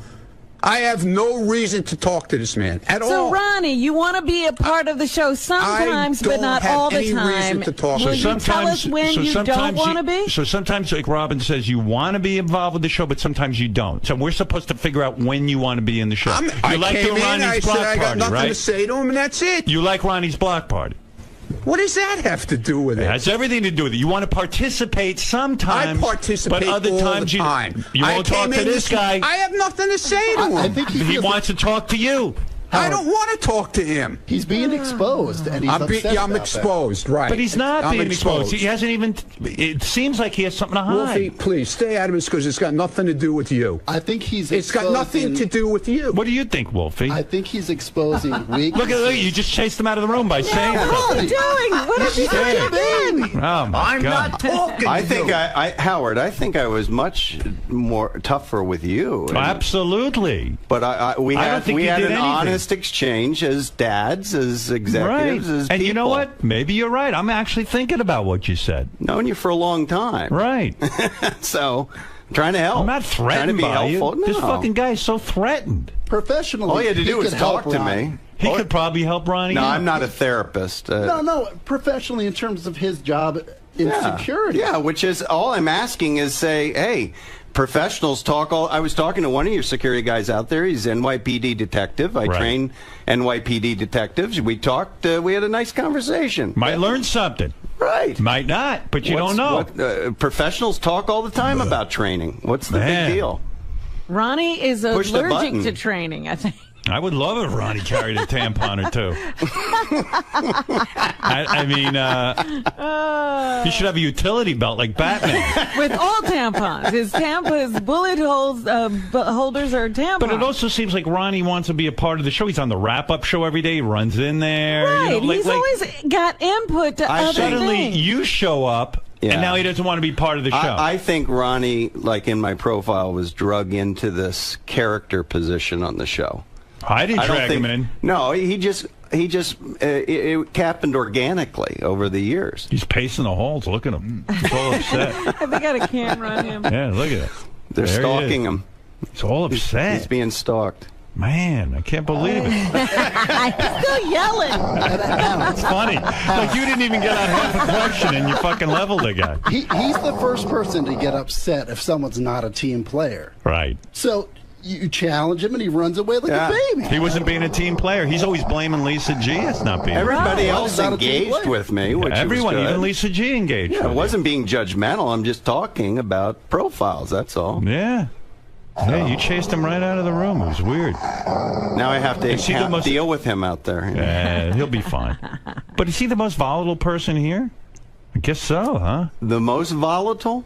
You know, but like, don't go on the wrap-up show and be part of that, and don't be on part of the block party. Yeah. Don't be part of the. And then all of a Well, sudden, he certainly piles on when somebody else is getting, you know, what they consider like a rough time. Right. But he doesn't like it when it's him. Yeah. You Robin's chased him right out of the room. Right. You didn't even say anything to the guy. All the volatile people were fired over the last couple of years, so you're safe. Right. He has opinions about people that worked on this show in the past. Yeah. That's a whole nother story. Well, hey, another day. Another day. I like I'd when love you to come back. Hey, Howard, Did you know it was Tim who shit? You knew right away. Right? Howard, I got to tell you something funny. Yeah. I'm on the Amtrak train yesterday coming from Philly. Yeah. And he was in my car. No kidding. No kidding. Yeah, he was all wired up and he was in flip-flops and I didn't get to say hi to him because, you know, and I was hoping he wasn't using the bathroom on the train. So. I was going to have Ronnie judge the beauty pageant tomorrow, but maybe I shouldn't because he doesn't like coming in here. Yeah, he might get dragged into something he doesn't like. All right. Anyway, listen, Dale, thank you. And we'll check out your book, 3 Myths About Bullying, What Every Parent and Grandparent Should Know to Protect Their Children and Grandchildren. It's available now at Amazon.com. Check out Dale's website at saraf.net. And Wolfie, thanks to you, and I'll get to your stuff later on. Wolfie's been checking in with lots of good stuff lately. Yeah. And we'll be back right after these words. I wanted to to get to more, but I got Jeff Frost here. I would have. I know you don't like shaking hands. So. Well, yeah, because I got intimacy. If I could put a condom on my head. Put you through the torch. I'll just wait. You've been walking. Good? Yeah. You're doing some great stuff for us. Thank you. Yeah. I appreciate the opportunity, and there's some cool stuff coming up in the next 5 weeks or so that I'm going to do. Now, what do? You guys do martial arts together? What'd you run out of the room for? What's wrong with you? He teaches my son. My son's 5. What does he teach him? Martial arts. Oh, martial arts? Yeah, I just. Well, I have a part-time martial arts club, you know, and it's my decompression. Is that how you guys met? Yeah, his son's in our kids program. He didn't even know who I was. I had no idea. My son told me. Oh, that's funny. I go, that's not true. He goes, yeah, he's Wolfie. I go, really? Yeah, so that's how I met him. Wolfie's a good guy. He's a good guy. Thanks for having me on. I'm not interested in you. Stop taking my picture. Thank you. Go look and hide. I could give a shit. I enjoyed him. And I thought, you know, it was good. There you go. Cool. Appreciate it. I don't know that that's wrong. What about- That could be an intimacy thing. Pulling out is way crazier than whatever intimacy issue. I don't want to have another kid. I don't. I mean, I don't know how else to Call do it whatever it. you want to call it. And got it, Howard. condoms just don't bother me. Well, they bother me, and that's a problem. And it doesn't seem to slow me down. Dale, Hi. your analysis, sort of as predicted, caused a bit of controversy, especially with the man leaving my frame right now. Why do you think Ronnie became so defensive? You know, he doesn't. Some people don't like to be profiled. I mean, it's a very uncomfortable thing. He says I'm inaccurate. I don't think I'm inaccurate, but when he came out here and he was upset, but he said, "Who are you? What are your credentials?" Well, if you were to tell him, if you were to, I train the interrogators for the Army, Army intelligence officers. I train DEA agents, Secret Service. I went to the Federal Law Enforcement Training Center. I'm a Justice Department trainer, so I've done this. Done it for a long time, 22 years. You're decorated as far as protection and psychoanalysis of criminals and things of did it for a long time. What does Ronnie do well? Is there anything you've noticed that he does He's well? very loyal. I mean, he's very loyal, and he does pay attention. So I actually said some positive things about him, but I don't think he heard those. What are some of the other negative things he does? I know you mentioned he keeps his hands in the wrong position. The training, I know you said, is sporadic at best. He doesn't stand off to the side. He stands directly in front of potentially violent people. That's something you don't do.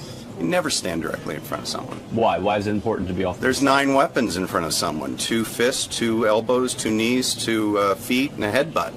Why would you stand in front of 9 weapons? Makes no logical sense. You always step to the side. That's how you control people. That alone gives you an advantage because Absolutely. they can't see you coming. Women, men, doesn't matter. Yeah. What about the psychological implications of Ronnie? If someone who gets defensive at criticism, and what does that indicate to you? He's got a bad temper. He's a hothead, and that's something that he has to get under control if he's going to do security work.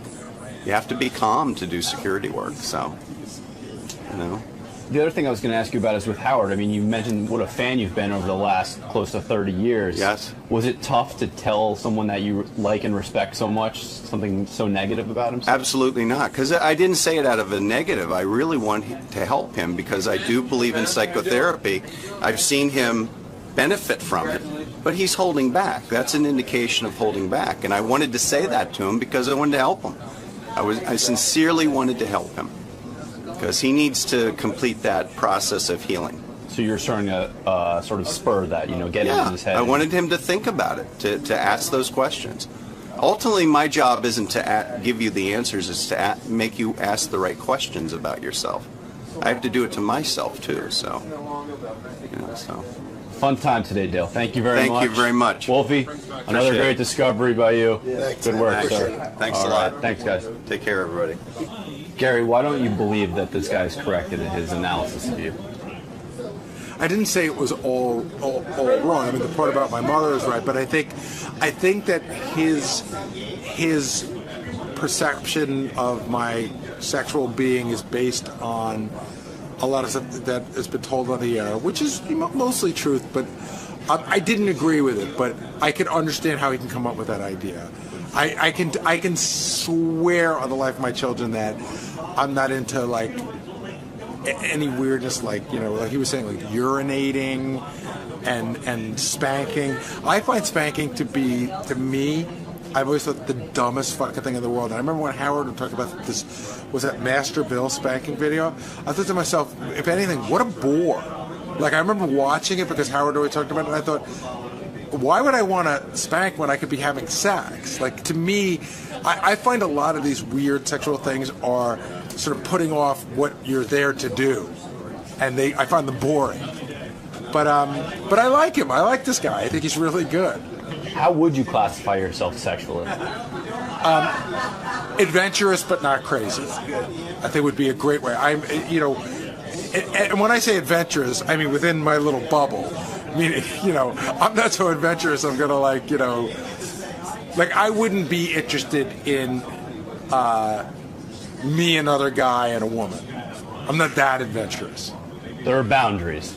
Many of them. Well, everyone has their own wacky boundaries. Right, but more conventional boundaries than this one. I think that in the grand scheme of things, people would be surprised to find that I'm probably more conventional in that area than they might think. When I was young and out there doing, sure, we messed around, but I don't have any weird stories. I've never had any almost sort of, group sex or gay thing or anything like that. And, just... like I said, it's not as weird as people might think, but I like this guy anyway. Why allow people like this to get under your skin? It's not under my skin, dude. Yeah, but why wouldn't you just answer to him about your training and let him know that you've done a good job? But why let him? I like to know who he's protected. Ron, let's just clear your good name once and for all. Let's not. No, but this guy's attempting to put words in your mouth. Tell you how well trained or unprepared you might be. Please, give me a break with this shit, okay? There's nothing. I got nothing to say about it, and that's the end of it. Okay. Fair enough. I want to know who this guy protected and saved lives. Whose life is saved? Are you implying that you've saved lives? Speak with words. Have you saved a life? What's that? Have you ever had to save Howard's or anyone else's life? Read the newspapers from back in the 90s. That's all I keep saying. Okay. I'm going to break out my microfiche. I'm going to look that up. Be back in a little bit. Ron, why don't you want to talk to this guy? I got no reason to talk to him, and that's it. Goodbye. What the fuck? But it's making you look worse by not... I don't care. This guy means nothing to me. Wolfing is a piece of shit under my shoe. He shouldn't even be in there. He's got nothing to do with this.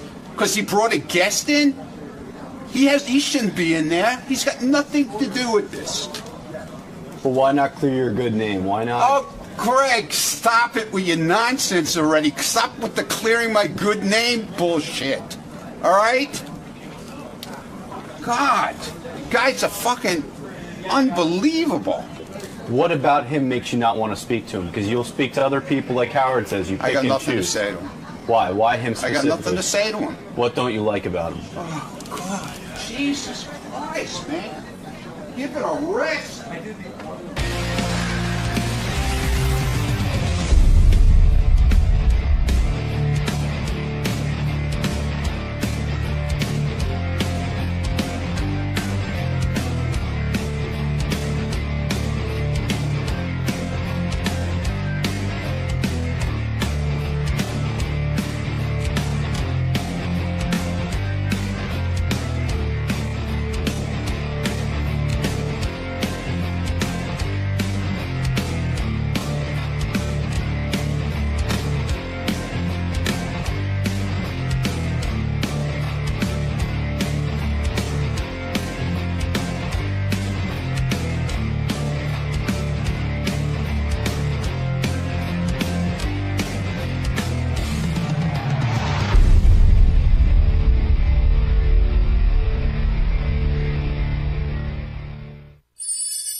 I should mention that Jeffrey Ross is coming in at 8 o'clock. I love Jeffrey. Jeff Ross is a guy who goes to all those roasts. He's mostly known for roasting. He's a great roaster, yes. He actually was at the Roseanne bar roast that occurred yesterday. I was talking about a little earlier that Tom Arnold showed up and was really, really funny, according to the newspaper. Did you see the picture of Jeffrey in the paper the other day? Yeah, he went to the Roseanne roast. Dressed as, what's the coach's name? I can't think of it. Like Paterno. Paterno, Joe Paterno. He went dressed as Joe Paterno. And he had his arms around two young boys. Yeah, during the roast.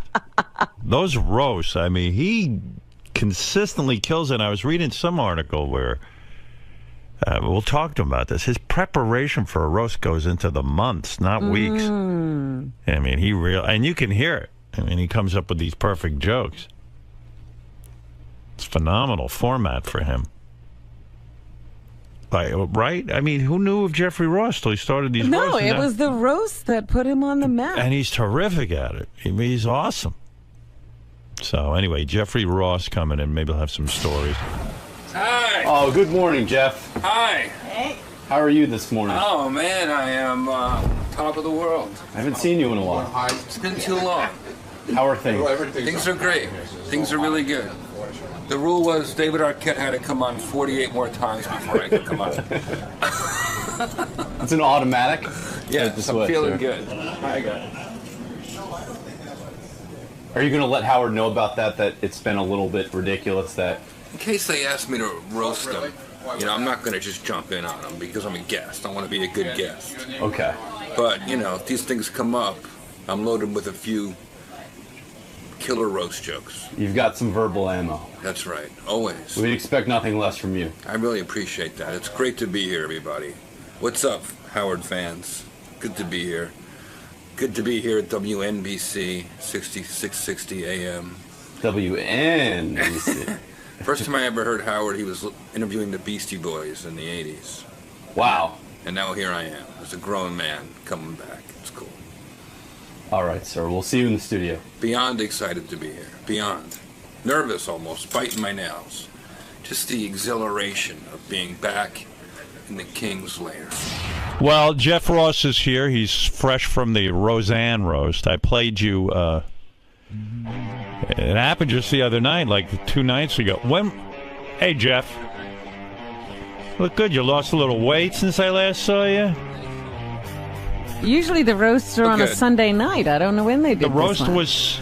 When was the roast of Roseanne? Saturday night. Saturday night. Yeah. I played your segment from there. It was hysterical. Thanks, man. Yeah, they sent it over to me. It was good to hear you. Good Lord, that roasting has made you huge, right? It's our new national pastime. You know, for a long time, the rap on roasters, young guys doing roast, they weren't hard enough on people. They weren't angry enough. There was a period of time where roasting started to fall apart. Like, people were actually going on and being friendly to the guy they were roasting. And then they started calling in real comics to do it. And because I remember the D. Martin roasts were vicious. But then it got nice. Everyone didn't want to, you know, is it hard to say something really shitty about someone to their face? I would only say it to their face. Right. You don't talk behind people's It's back. hypocritical. A true roast master says it right to him. But when you were looking at Carrie Fisher and you say, "Hey, Carrie, gravity, the force is still with you, but it's gravity," which implies that she's a fucking mess. And there's some truth in that. I mean, she doesn't look like Carrie Fisher anymore. Right. That is harsh. I mean, you can feel a woman close up on you, right? And when you start doing that. The only time I ever, at one of these things, had some jokes and balked and stopped was when Farrah Fawcett was at the William Shatner roast. I had all these jokes about how terrible she looked, and she looked beautiful, and it took me right back to when I was a kid, and I just couldn't get the joke. Is that right? Yeah. In other words, it felt disingenuous to make fun of her for looking bad when she looked good. And I worshipped her my whole life. You couldn't go through with it.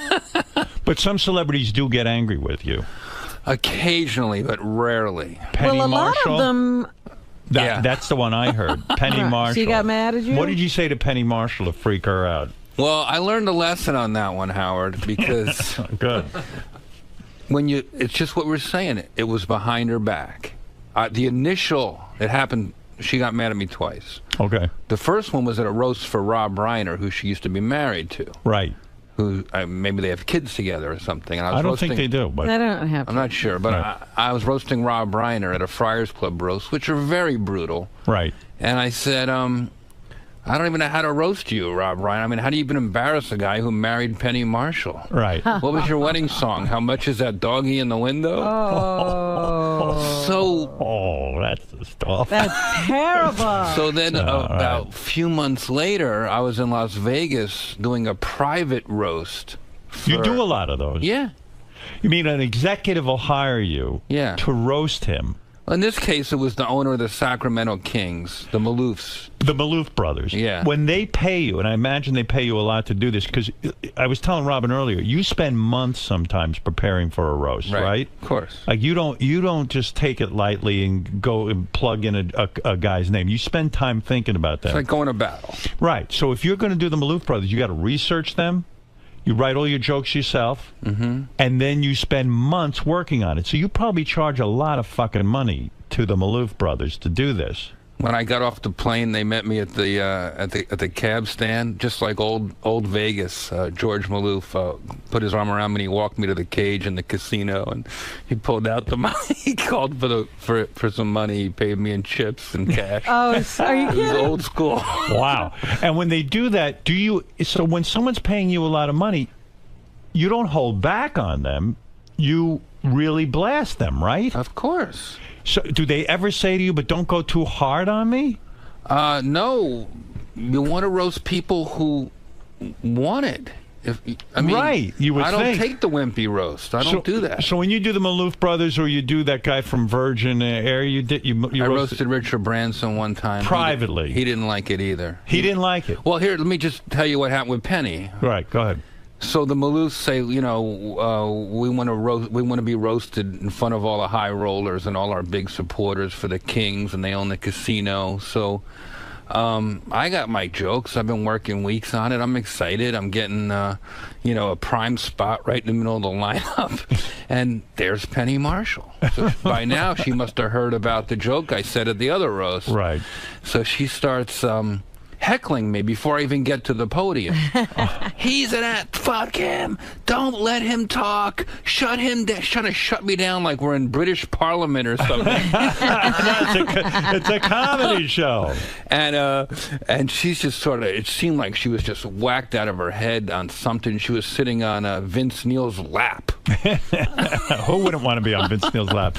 And she was yelling at you. She was she really doesn't shouting like me down. Do you go up to them afterwards and say, look, explain yourself, that it's a roast, you're hired to write these jokes, I'm sorry you were collateral damage? They didn't give me that opportunity. I said that she started coming towards the podium, and I just stopped it, and I said, whoa, which one were you, Lenny or Squiggy? And she just spun around and sat back down, and I was walked out the back. I never made it to the after party. They protected you. Were you protected nervous? her. They kicked me out. Have you ever gone to parties where someone comes up to you and says, hey, you've really shitty to me? No. It's a tough thing. Sometimes you walk, it's like, I saw you at Jimmy Kimmel's party. That's the last time I saw you. Yeah. And you were about to go on the road with Charlie Sheen. The story was, I don't think I'm saying anything out of school here, but Charlie was doing a tour. He was the biggest thing in the country, but he went out to try to do stand-up, and as we know, that takes years and years of perfecting. And he was bombing. Every night. So he got the idea to bring you out on stage. He hired you to come out on stage. He called me at your party.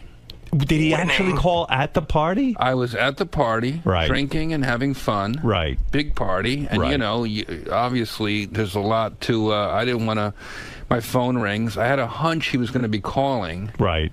And, Jeff, it's Charlie Sheen, you know. It's very intense. It sounds like Apocalypse Now every time he calls. Right. And, it's always intense. Hey, I have a show in Atlantic City tomorrow night, and everyone's saying you'd be great to wrangle the crowd and keep the crowd at bay. Could you come and be the moderator and interview me? And I'm like, Charlie, man, it's sort of not my thing, but what if, you know, about 20 minutes into the show, when things start to get a little hairy. 20 minutes. How about a minute in? He'll bring you out right away. Did he actually make it 20 minutes? You're leaving him out there way too long. Yeah. They probably brought you out like within 5 minutes, but go ahead. So I said, if I can roast you, and he's like, and I said, I got to say whatever I want. And he said, okay, done. 6 a.m. flight to Philly, and we'll pick you up. And do he you said, get paid for that gig? Sure. Yeah. And I said, I need a hazmat suit and a podium. Yeah. So there you go to his show. Now, when you arrive, is it really no holds barred? You can say whatever you want about Charlie Sheen? Well, now it's 15 minutes before showtime. I still haven't met Charlie Sheen, and they finally summoned me up to his suite. There's like 4,000 people at the Trump Marino loading in. I've been working on jokes from the party all the way to the flight, all the way, you know, from the airport. I've just got scribbled stuff everywhere, and whatever people gave me at the party on my way out. Do you read off the notes when you do the roast? You can do that, right? That's allowable, right? I feel like at a roast, you know, it shows respect if you took some time to write some stuff out. Right. Were people at Jimmy's party giving you ideas on what you should do? Yeah, Norm was giving me stuff. I remember George Clooney was there. All right. And his big thing for me was to tell me, well, be careful what you say. Don't say anything that you're going to regret if Charlie dies. But you don't. But seriously, saying that to you before you go to roast someone is really kind of deadly, because you can't. If it's going to really be funny, you've got to get to the biting truth. Sure. You've got to really wreck the person. Sure. Yeah, I mean, I can't imagine, like, I wouldn't want you roasting me, because the shit that you say is... Look, every time I hear you, it's real. You're hitting some real truths. Right. And so if you were roasting me, I know that it's not going to be different for me. It would hit you somewhere where it would hurt. It's going to be really bad shit about me that I maybe don't even want to hear. That's a different style. That's not my style. My style, Howard, is for everyone. You're guest of honor. If you're the guest of honor, I want everyone to leave that roast saying, that was so much fun. I hope we do that again someday. And I want you'd go home and you would tell your wife and your family all the jokes and go, there would be jokes you would love. backhanded when I roasted Hef, do you think he went home saying, "Oh my God"? I don't know. He went home saying, "God, I love that." He probably had a better sense of humor than I do. I don't think I'd hold up well at a roast, honestly. But there are some people on the Comedy Central roast, they back out because they can't take it. That's true. Who's too mean at these? Are there people who go over the line, in your opinion? Because you work with kind of the same people. You'll work with Whitney Cummings. You'll work with Lisa Lampanelli. You'll work with the late. I thought he was Greg great. Giraldo. Yeah, Greg Giraldo was a great another roaster. good roaster. Gilbert, yeah. you'll work with. Are there some people who go too far? I do. I don't think there's a too far, Howard. I think sometimes there's a too much. I'll hit, Milton Berle, after my first roast, he said they only remember the home runs. Right. Hit them with 1 or 2 wows, and you don't have to hit them 8 times on the size of their vagina. That was my only beef with Whitney after she tore into Pam Anderson's vagina for half an hour. I was like, she's our guest. Just hit her with 1 or 2 and then move on. So you have a line that you won't cross. Well, I have an amount. So you felt Whitney would say, let me understand, Whitney would say 50 times Pam Anderson's vagina is all stretched out. Right, and then till Pam Anderson's ready to leave. And I'm like, we're supposed to be having fun. See, I'm surprised to hear that, because sometimes it seems like maybe you're right. Maybe you don't pound the person to death, but it seems like you do because you hit them with a 1-2 punch right away. Yeah, it's remarkable. I love the roast, and I love all of that. So getting back, no, go ahead. And they're healing sometimes. I mean, they are. I feel like people sort of, for Charlie Sheen, for instance, it was a reset button for him. Yeah, we'll get back to Charlie Sheen, because maybe it was healing for Roseanne and Tom Arnold. She finally allowed Tom Arnold this time around, the one that hasn't aired yet. Yeah. She allowed him on stage, and the stuff I read in the paper was really funny between the two of them. Funny and emotional. Right. He was quivering. She sat back in her seat. It was like there was a real authenticity to what was happening, and I was surprised. I had no idea what was going to happen, and it was alive. Did you not know that he was going to be allowed to walk out? No. You didn't know? I suspected, and I asked Joel Gallen the night before, because I had a hunch that something could be up, because I saw the executives sort of running around on their phones. Right. And they told me definitively no. So they surprised me, which is hard to do. Well, because she had insisted that he be the only person not allowed to roast her. And when he was on my show, he had brought it up that he thought it would be a great idea if he roasted her. But he had been told no. So. Well, I love Tom, but he's been out of work so long, he forgot you have to be offered a gig before you turn it down. Yeah, right. Because he was on my show, he was killing on the show, and I said, man, that would be such a great moment if he came out. But I really never thought it would happen. Yeah. So get back to Charlie Sheen. So you get back to his dressing room. I'm in his the show's 15 minutes away. Right. And I meet him, and he's got one eye on a baseball game and one eye on me. And I Not nervous at all. No, couldn't care less about this tour that is going down like the Titanic. He's got thousands of people sold out. They're buying T-shirts, the Torpedo of Truth, and he has nothing to say. Nothing. He goes out in a baseball shirt, a Philadelphia baseball shirt. We're in New Jersey, you don't do that. Just the whole thing. Right. And he comes out and winning and Tiger Blood. He's got this little shtick he does in the beginning. Right. So he says, I'll do all that. And then I said, okay, well, when it starts to get a little weird, because it's been getting weird every night, and they've been trying to get me to do this for a while. Right. I said, that's when I'll come out and I'll do I'll roll out a podium and we'll start and Chuck Zito walks up to me, who I don't know at this point. Right. And he walks right up to me. he puts, you've seen his fist, Howard. Right. He's a very big man, yeah. And he's a very intimidating guy. And he walks right up to me, and he puts his fist against my nose. And he said, make sure the jokes aren't too mean. Wow. And Sheen goes, hey, Chuck, he's with us. It's okay, he's with us. He's allowed to be mean. Jeez. So I was very intimidated. Was Chuck doing it jokingly? Or no, it was not a joke. Chuck was protecting his guy. Did Chuck realize that you are a karate black belt? Aren't you a actual karate black belt? I got a black belt in Taekwondo at 10 and a half years old. At 10 and a half At 10 and a half. How do you think I have the confidence to bust balls? Do you still That's practice? what I told your bullying guys. They should teach the kids, bully victims should learn karate and then also learn roasting. Do you? Is that why you learned karate? Were you bullied as a kid? Yes. You were, and your parents said Now, to you... did this help? My mother dragged me to karate school. I was crying and screaming, didn't want to go. And she said, no, you're going. Right. And you might probably thank her now because you know this skill. Every day. Do you keep up with it? No. You do not? That's what I was going to It gives you a certain confidence. I can defend myself. I'm not saying I can throw flying snap kicks anymore, but if somebody threw a punch at me, I could defend myself. That's great. And whoever I'm with. And That's whoever right. I'm with. And isn't it true, even to this day, you can beat up any 10-year-old right now? Like if I brought 5 10-year-olds in here, you could probably take them out. So Chuck says to you, hey, you better take it easy. Charlie says to you, listen, it's okay. And so roast you did. And how the show long comes out. The show, Charlie goes out, and he's doing fine. He's doing his shtick for about 15 minutes. And suddenly somebody in the middle of this giant arena goes, refund! I want a refund! And Charlie doesn't have the stand-up skills to stop everything he's doing and just, to go through. Right. He stops and he goes, who said that? So now you got 3,000 people on a jumbotron, and he goes, come up here. So some guy runs out of the crowd. Charlie reaches into his pocket and gives the guy a $100 refund. So what happens? But what? So they bring you out? No, 80 people start rushing the stage looking for refunds. So then the stage manager throws me out there, and I walk out in a full head-to-toe hazmat suit. Right.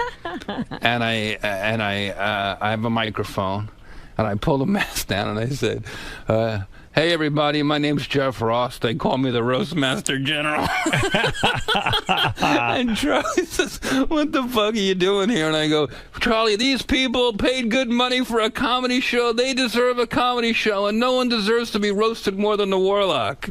And he goes, okay, and he agrees, and they roll out a podium. Oh, that's great. And I went to town on him for 20 minutes. What was the worst thing you said? Does anything come into your memory bank that you said about Charlie Sheen that really was just fucking brutal? If you're winning, then this must not be a child custody hearing. There was nothing winning about Charlie. That was right in the middle of the child custody hearing, right in the middle of the tour. It was the worst time of his life. And I must say, no one in the history of roasting has been as good a sport as Charlie Sheen, because he let me roast him every night in 8 different cities. I got meaner in every city, and then he let me roast him on Comedy Central. And on top of that, we watched the roast together. That's how much he loves the punishment. You went over to his place? Yeah. Were there hot chicks loaded in there? We all assumed that Charlie... There were. Yeah. So you go over to watch him being roasted with him. Yeah. And he's got hot chicks all around. Everywhere. And does he share the hot chicks with you, or is he just kind of like that his thing? Or you? They're all his. Yeah. It's not that he shares or doesn't share. It's just it's sort of around. It's like, the scene. Like appetizers. Right. So you became friendly with Charlie after all of this. He puts the... harming and charming, I used to Well, and when he, so after you do your thing, I don't know, how long did you do your thing on stage with Charlie? Half hour? No, 15, 20 minutes. And then he goes back to his live show? Then I would stay there, and just to kill the last half hour of the show, because, you know. He had nothing to do. I would do a thing, I would speed roast. I'd say, who wants to ask Charlie a question? Some wisdom from the Warlock. Just some nonsense to get to the show. And people would come lining up.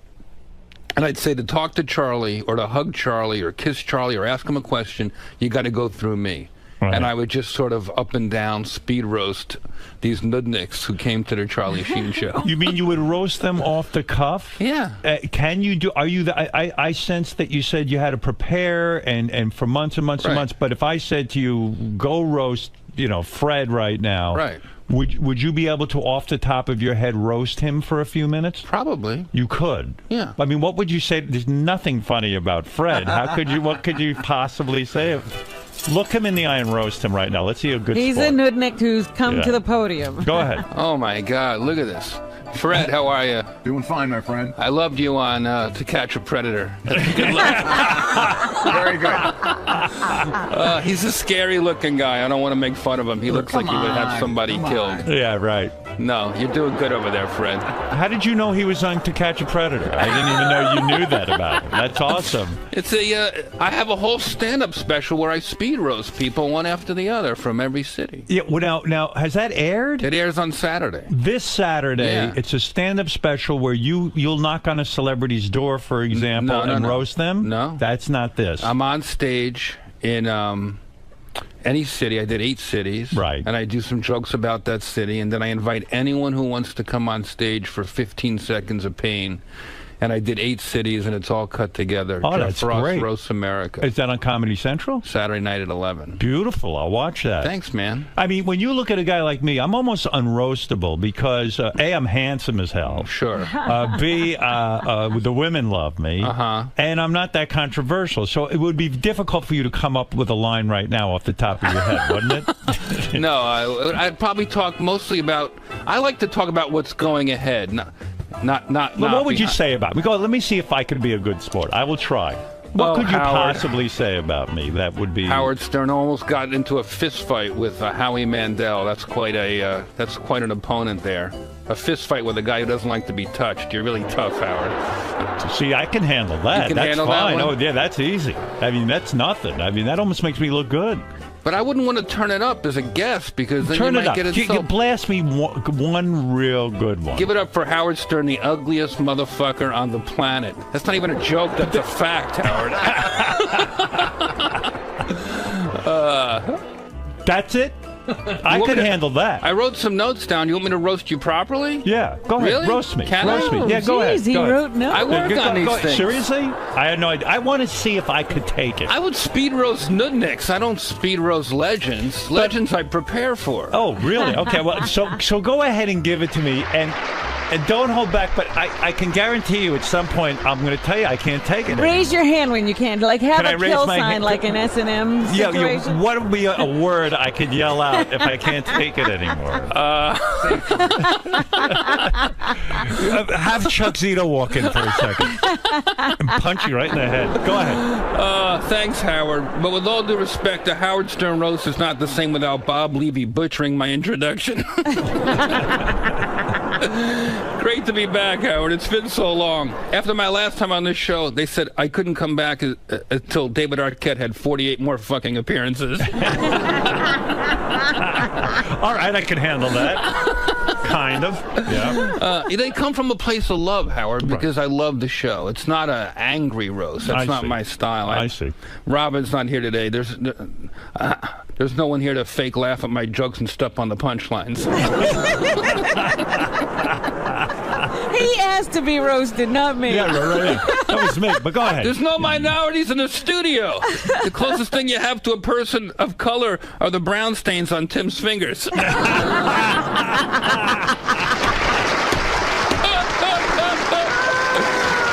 That shit gate story was so gross. Who thought Sabian would cause more body fluids to fly than the Sibian? How do you shit like that? I don't know. How does it fly out of your ass onto the walls and on the light And switches? the light switch. What It's is something that? good. It's like, what's it called? Spin arm. Remember spin arm when you were a kid? You ever shit like that? No. I mean, where does that come from? It seems like, he shat and then walked around the room or something. It's like a lot. I never heard a story like that on the radio. Me neither. But let's face it, you guys beat that topic more than Fred Willard beat his cock.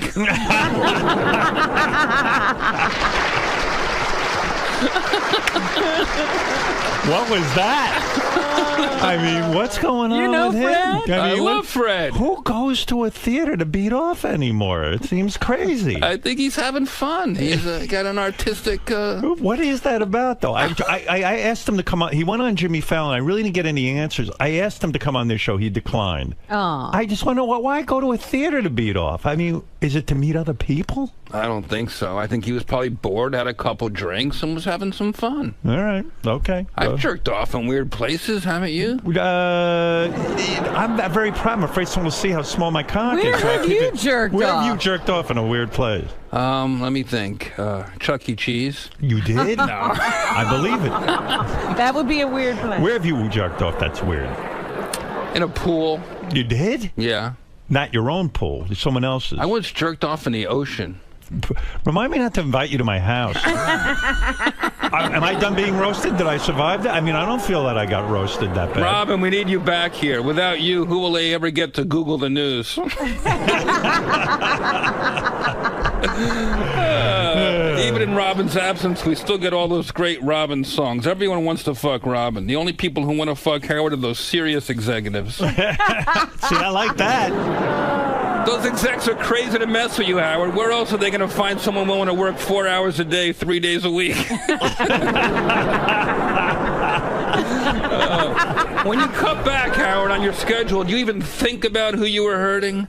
With so many shows, there's barely enough new material for Jay Leno to steal. Now, you're friendly with Jay Leno, right? No. Oh, you're not? I mean, I'm friendly when I see him, but I haven't been on a show since '96. Is that true? Yeah. Why not? Well, I mean, your career is bigger than ever. You've really proven to be a great comic. Why the fuck are you not on the I wrote Tonight them Show? a note. I wrote the bookers a note early on when they took over the primetime show. Right. They were looking for comics to do panel and stuff, and I threw my hat in the ring. They were interested, and I said, I want to play in the. I wrote Ross Marks, the booker, an email. I said, I want to play in the big leagues, and he wrote me back, get a bigger bat. Wow. So I just he stopped. roasted you. Yeah. Yeah, I don't know what that's all about. You know, I would even think in terms of like with the roast and the attention you're getting that even if Jay just had you on to do 5 minutes and then you just fucking blasted him, you know, I would think that would be a great segment, no? Yeah. You know, to be honest with you, I have my pals in late night now, and it's okay. Who are your pals in late night? I love the Jimmy Kimmel. I'm going to be on next week. Jimmy adores you.